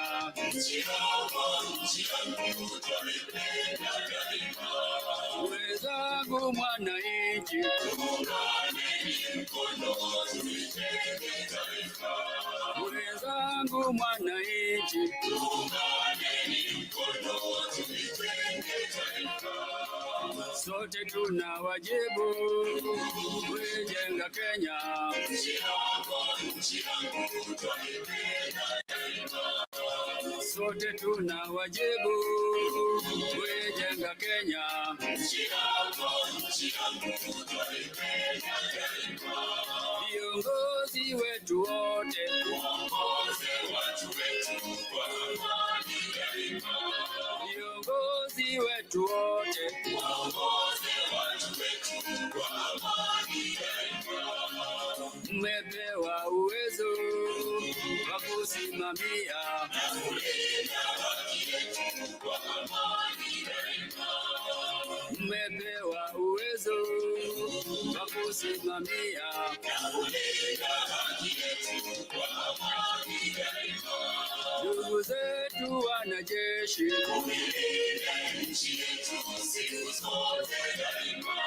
Ndugu zetu wanajeshi, tuilinde nchi yetu siku zote daima.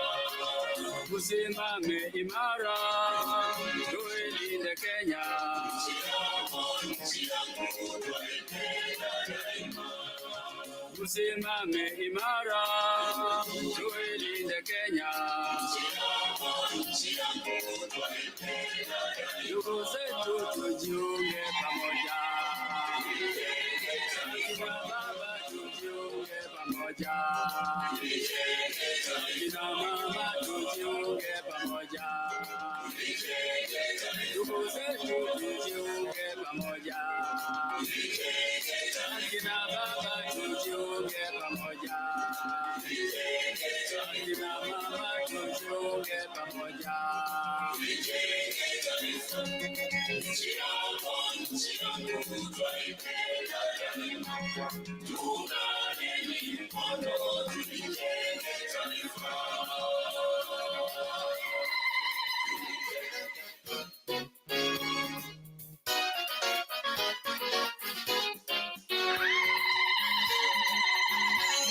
Tuishangilie Kenya, taifa letu tukufu, Kenya tunayoipenda, Kenya nchi tunayoipenda, Kenya nchi tunayoipenda.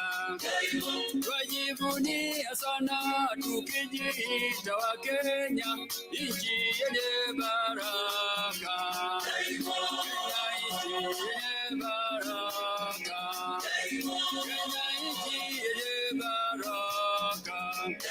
Kenya makao yetu ni nchi ya kupendeza, kamwe hatutaiacha, kamwe Kenya hatutaiacha, kamwe Kenya hatutaiacha. Anayependa Kenya ni yule mwenye kutenda haki kwa watu wote, mwenye kutenda haki, mwenye kutenda haki. Na ukipenda Kenya ujitengane na mambo yenye kuvunja amani. Hatutaki matata Kenya, hatutaki matata Kenya. Wenzangu, hatutaiacha milele. Wenzangu, kipenzi chetu, hatutaiacha milele. Kenya kipenzi chetu, nchi yenye upendo, hatutaacha Kenya daima na milele. Kenya kipenzi chetu. Thank you. Thank you, choir. Could we have the 4 presidential chief agents? Just the 4 presidential chief agents, please. One from each of the presidential candidates.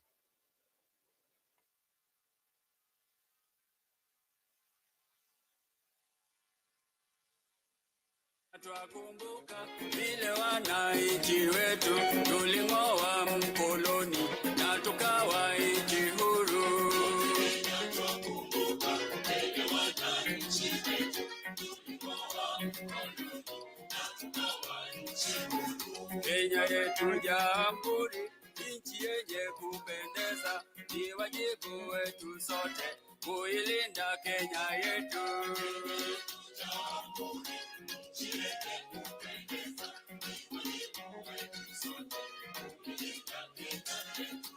Tunaendelea mbele, pembe zote nchini Kenya, wazalendo wafurahi, Kenya inajitawala.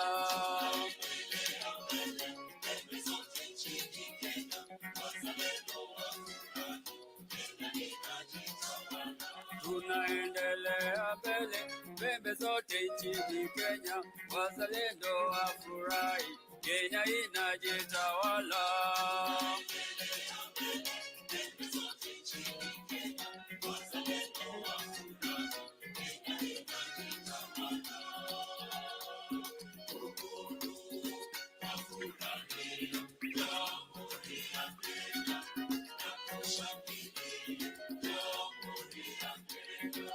Kenya jamhuri, nchi ya upendo, tunapenda Kenya yetu.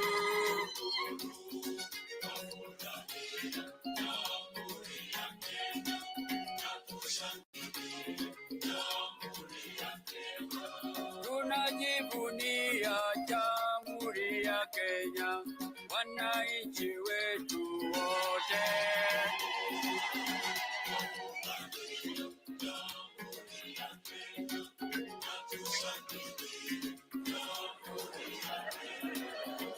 Tunafurahia Jamhuri ya Kenya, wananchi wetu wote.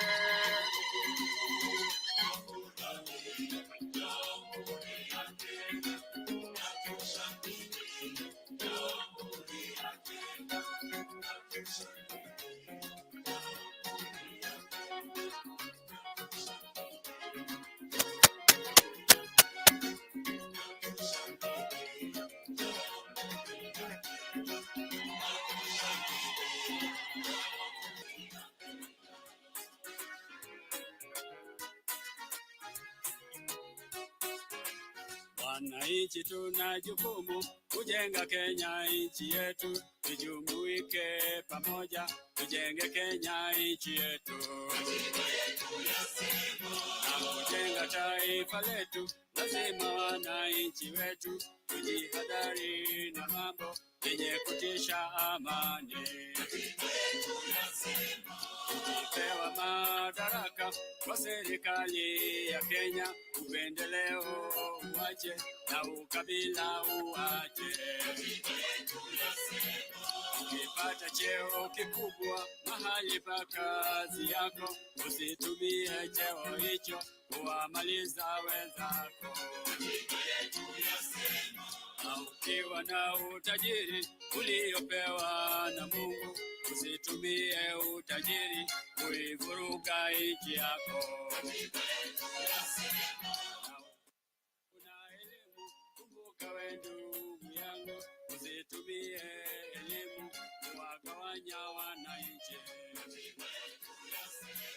Sote tujenge taifa.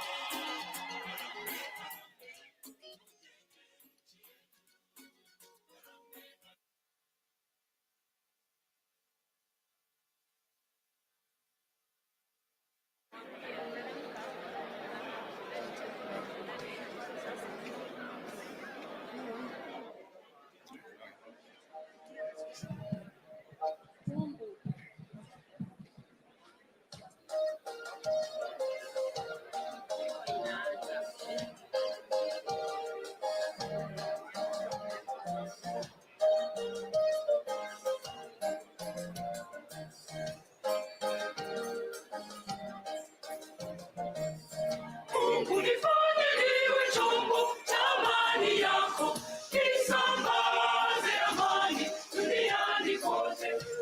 Unifanye niwe chombo cha amani yako, nihubiri amani kwa Wakenya wote. Mungu nifanye niwe chombo cha amani yako, nisambaze amani duniani kote. Mungu nifanye niwe chombo cha amani yako, nihubiri amani kwa Wakenya wote. Walipochukiza ugomvi nilete upendo, ili Wakenya wote waishi kwa upendo kwa kweli. Walipochukiza ugomvi nilete amani, ili Wakenya wote waishi kwa amani. Popote palipo na utengano nilete umoja, ili Wakenya wote waishi kwa umoja kwa kweli. Popote palipo na mzozo nilete amani, ili Wakenya wote waishi kwa amani.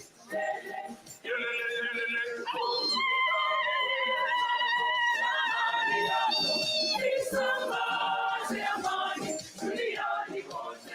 Mungu nifanye niwe chombo cha amani yako, nihubiri amani kwa Wakenya wote. Mungu nifanye niwe chombo cha amani yako, nisambaze amani duniani kote. Mungu nifanye niwe chombo cha amani yako, nihubiri amani kwa Wakenya wote.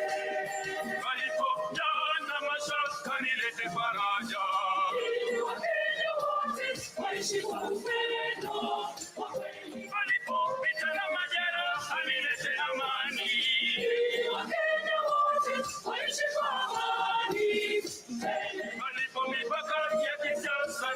umoja. Ili Wakenya wote waishi kwa umoja. Walipopita vya ukabila nilete amani. Ili Wakenya wote waishi kwa amani. Baba Mungu, enea sehemu zote za Kenya. Nihubiri amani na msamaha. Umie madaraka yetu. Baba Mungu,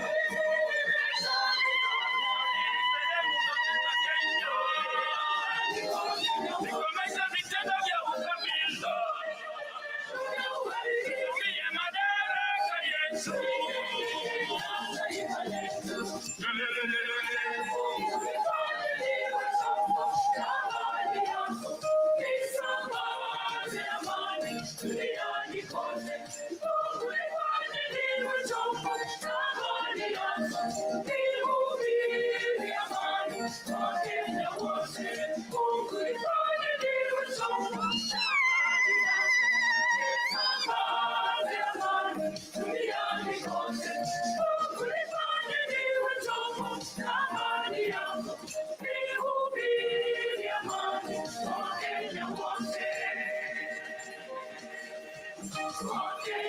Ningependa upendo usambae.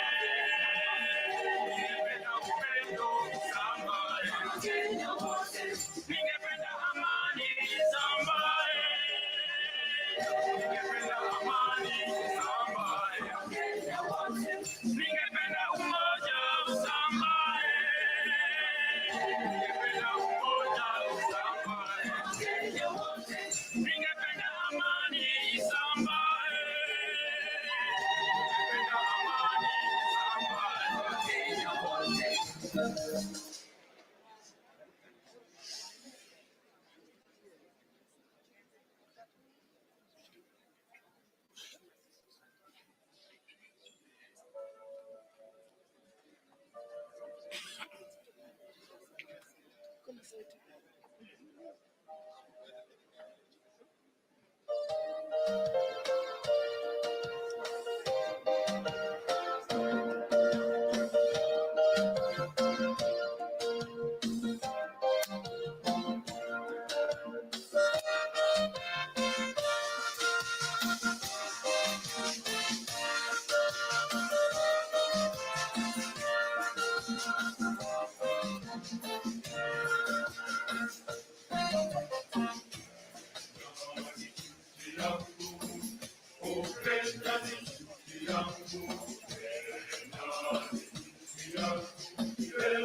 Mungu weyu mwema,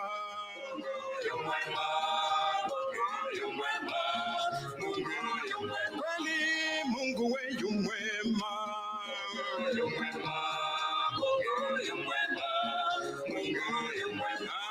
niache nizunguke, niache nizunguke,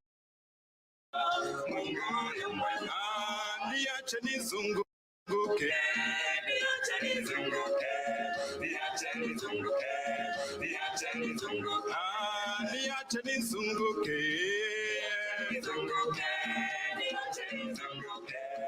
Haya, ngoja kidogo. Si Mungu amekuwa ni mwema kwetu? Si Mungu amekuwa ni mwema?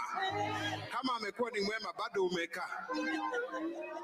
Si usimame ndio tuseme Mungu ni mwema pamoja, si ndio? Haya, twende.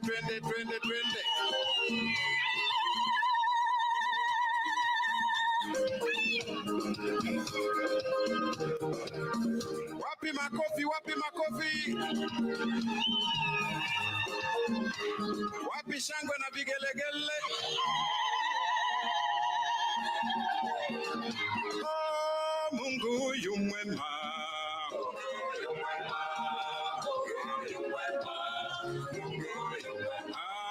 Mungu we yu mwema.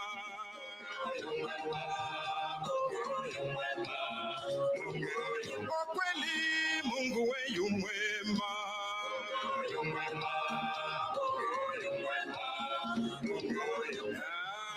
Mungu yu mwema.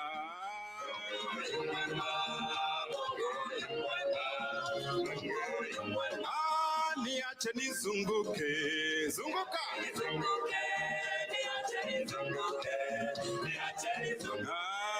Niache nizunguke.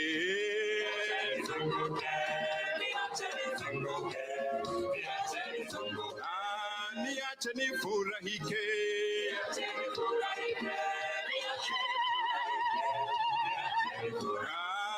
Niache nifurahie.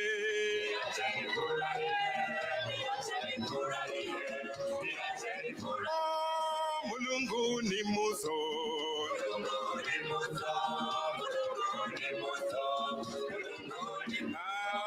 Mulungu we ni muzuri.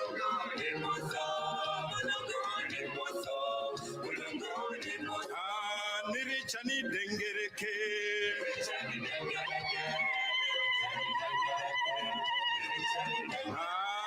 Niricha nizunguluke we.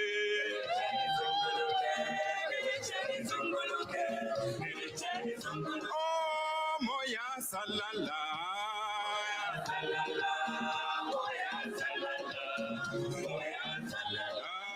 Moya we salala.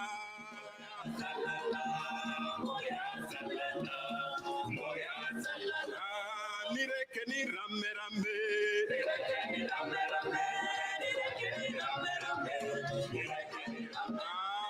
Nireke ni furahike we.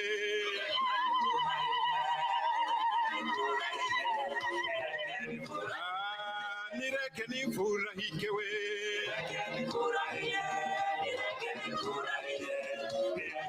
Oh, mwadhani arogosho.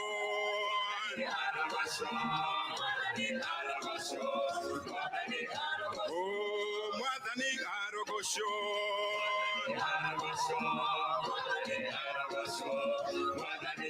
Oh, ekai sunge asi.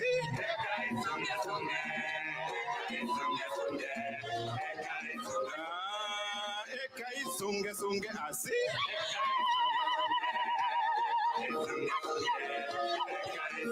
Oh, ewe ya miela.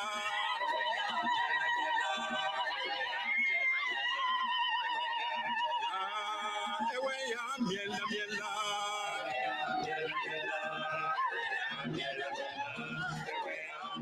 Oh, kararan Jehovah.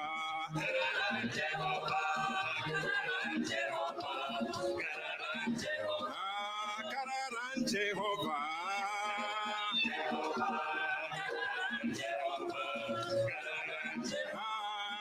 Reka sieve.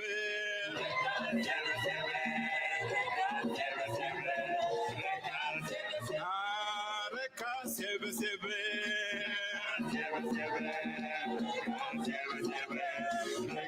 Oh, tigan chentenge.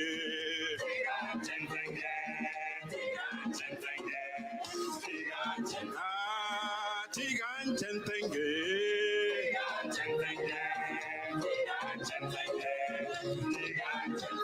Oh, shangilia Yesu anaweza.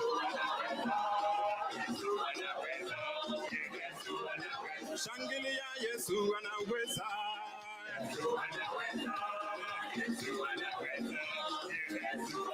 Shangilia Yesu atupenda.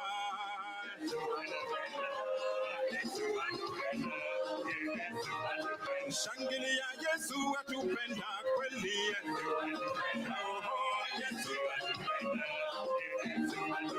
Shangilia Yesu jemedari.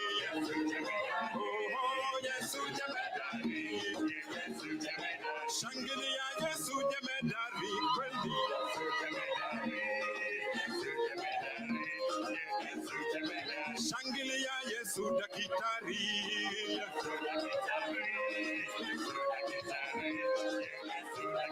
Shangilia Yesu dakitari kweli.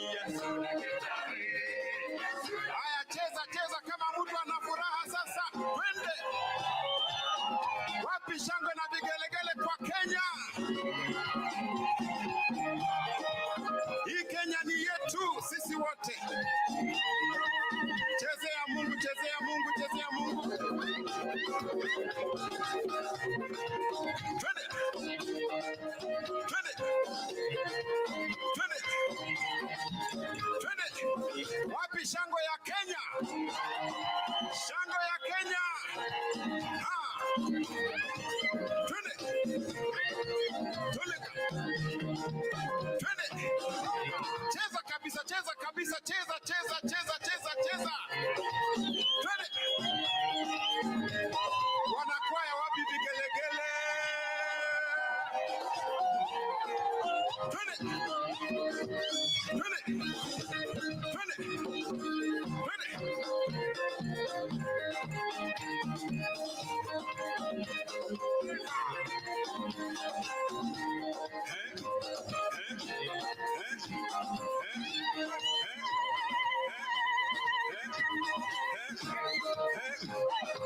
Cheza, cheza, cheza, cheza, cheza, cheza, cheza, cheza, cheza.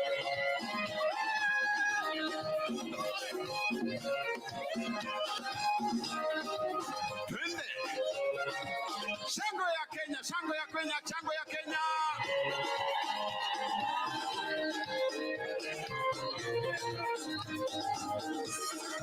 Cheza, cheza, cheza, cheza, cheza, cheza, cheza, cheza, cheza, cheza. Twende.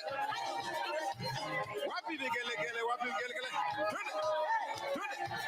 Twende. Twende. Twende. Twende. Toleka. Wapi vigelegele? Twende. Twende. Twende. Twende.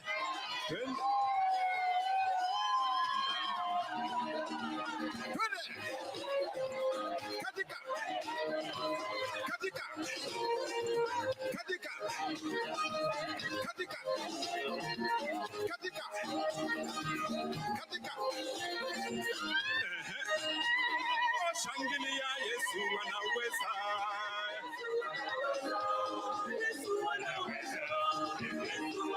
Oh, shangilia Yesu anaweza.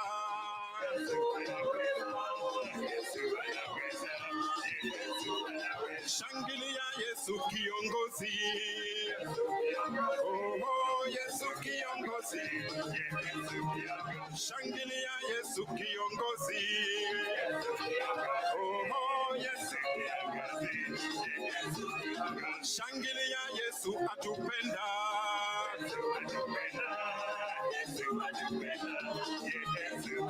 Shangilia Yesu atupenda kweli.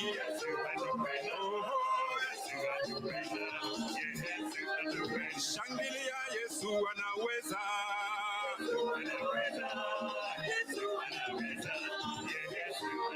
Shangilia Yesu anaweza kweli.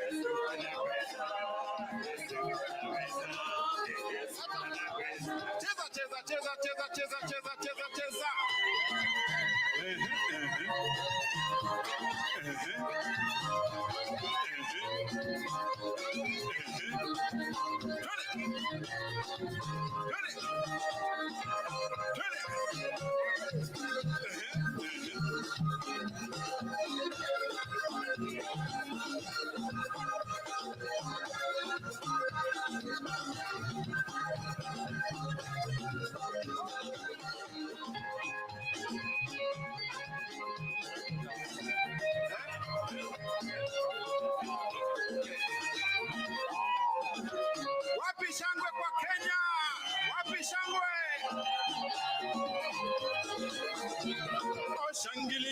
Yesu anaweza.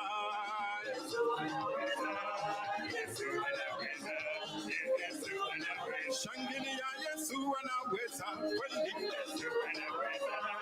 Yesu anaweza. Wapi shangwe na vigelegele kwa Kenya?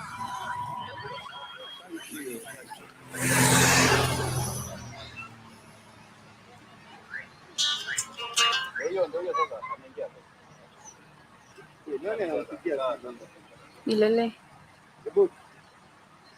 Mwambie Maria akomendie mimi kwa kamera. Oh, tuko. Aja Nicole nilelea na Nicole. Ongea naye.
And finally, the day is here. We can see, and finally, we have a busy afternoon happening. My name is Likuyani Eli, and we are watching the Arts in Heart.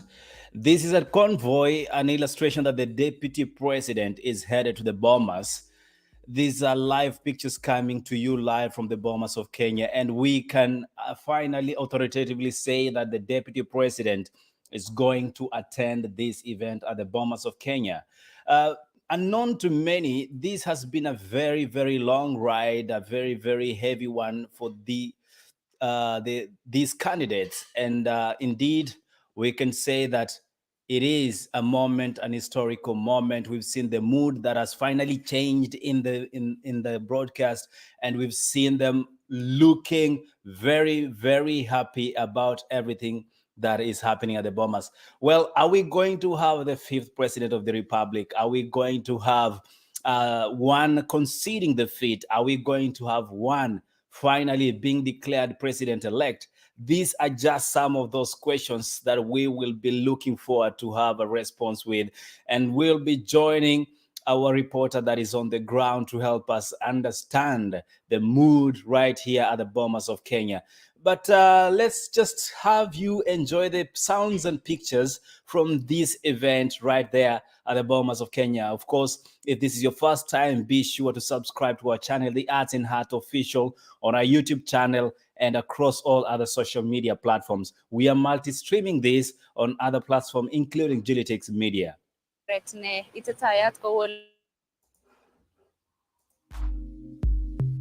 Bebe una kichani.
That there is the convoy of the DP that has just arrived at the Bomas of Kenya in anticipation of the great announcement, the announcement that is going to finally declare who is the fifth president of the Republic of Kenya.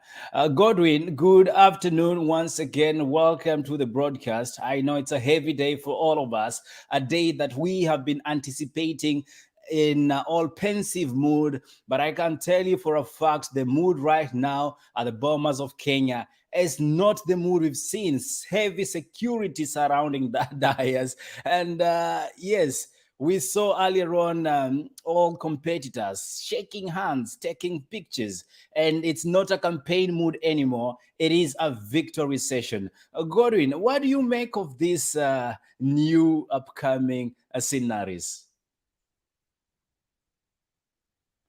Unfortunately, I cannot hear you, sir. You have to check on your inputs.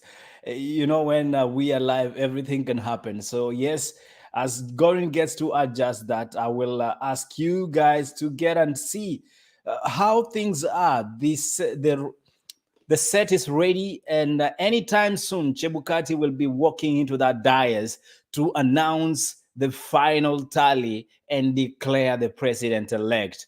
And maybe soon, and very soon, once this is done, we'll no longer be able to see that portrait of the president, Uhuru Kenyatta, hanging in such public events. And it will be either of those two candidates, either Raila Amolo Odinga, or we will be having William Samoei Ruto's portrait hanging in public events and public offices to illustrate the change of power. But this doesn't take an overnight shift.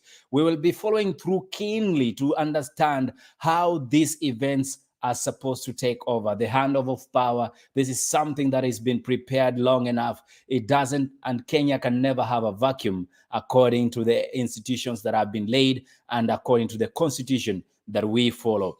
Godwin, if you can hear me once again, I don't know if you're set for the recording. Can you proceed, please, with your microphone? Can you hear me, Eli? Loud and clear, sir. Loud and clear. Oh, great. So I was telling you, with the events that are happening at Bomas of Kenya, so far so good. We've not seen anyone fight. We can see jovial mood across the divide. So this is what we expect even after Chebukati announces the results. And there's one thing we have to learn as Kenyans. We can see all these leaders who are here. They have been competing. They've been throwing words at each other on campaign trail, but you can see they're in the same auditorium, dancing and having fun. No one is throwing blows at each other. And I don't find any reason why, after the results have been announced, we find the courage not to throw blows at each other. You understand? So let's maintain calm and let's maintain peace. Let no one incite any Kenyan to fight for anyone. But at this point, I'd want to say Kenyans have really tried across the divide on all social media platforms and wherever, anywhere people are having a conversation, you all see messages of peace, people encouraging each other. You know what?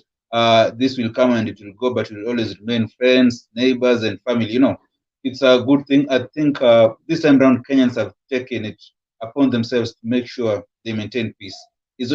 Definitely, there's that anxiety because everyone voted and they expect whoever they voted for to win. But there's been that preaching of peace, continuous preaching of peace. You know what? Kenya is bigger than any one of us. We need each other even after this election. So it's a good sign, and I hope the mood continues.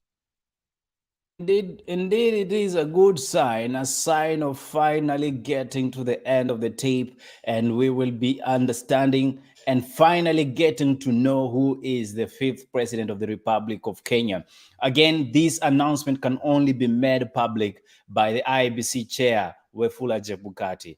And Chebukati, I can say this is one man that has been under immense pressure for the past few months. But I think the tallying and the verification of this process, rather the election ballots, has been one of the toughest week for this man.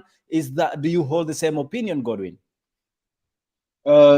Definitely. I think Chebukati's job is one that not everyone would like to have.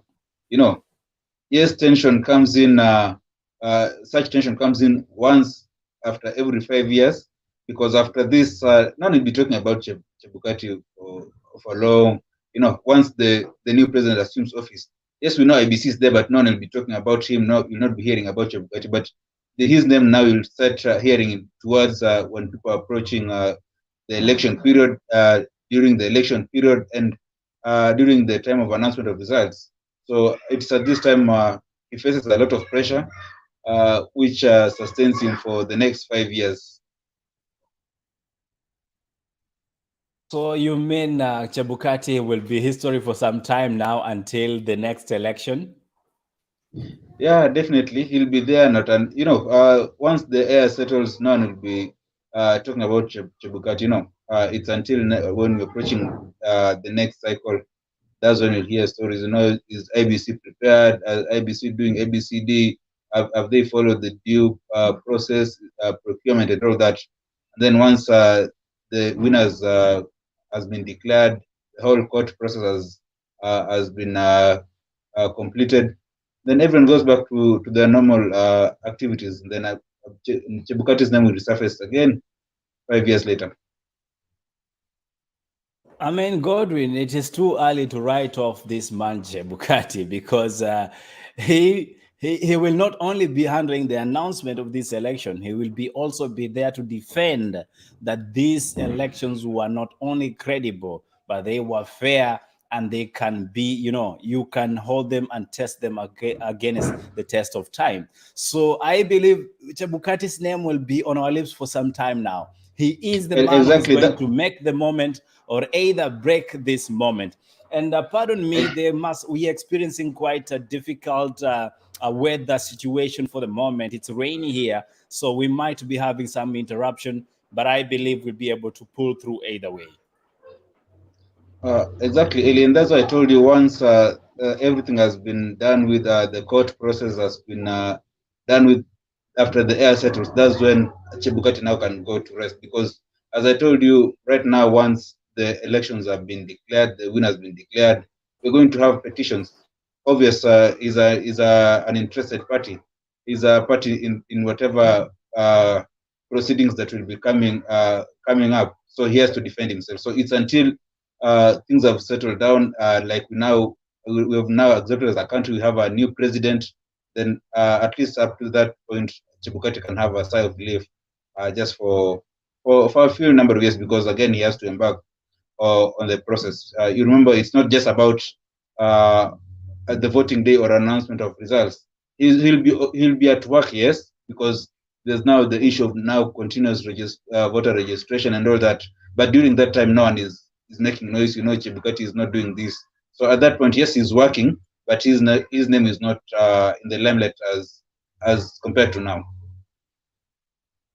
Well, another aspect of this will go to the competitors that have been engaged in this race. We have the Deputy President, William Samoei Ruto. We have the Azimio presidential flag bearer, Raila Amolo Odinga.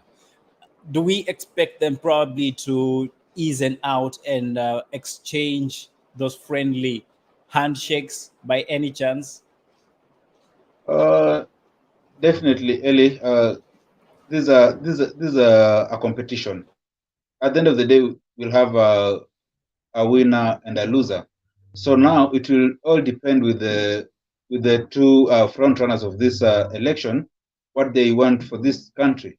If they are going if they are going to choose the country to have peace, they'll have a handshake. Whether it's going to work together or just say, you know what, it was a competition. You are a worthy competitor. I accept, and we move on now. Let's build the nation. Or they can choose either way. One might decide to choose to make whoever wins to have a hard time in terms of governance, because if you recall whatever was happening in 2017 after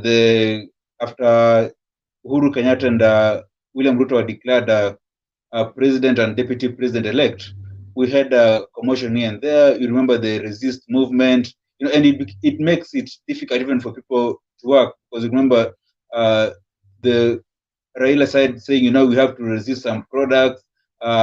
We remember the issue of Safaricom, Brookside, and the list goes on and on. When such happens, it becomes even difficult for whoever has assumed office to work, because all business working environments are not conducive. People are scared. You remember the issues of we have to secede. We have to have Kenya 1 and Kenya 2. All those issues were in the air. And it takes now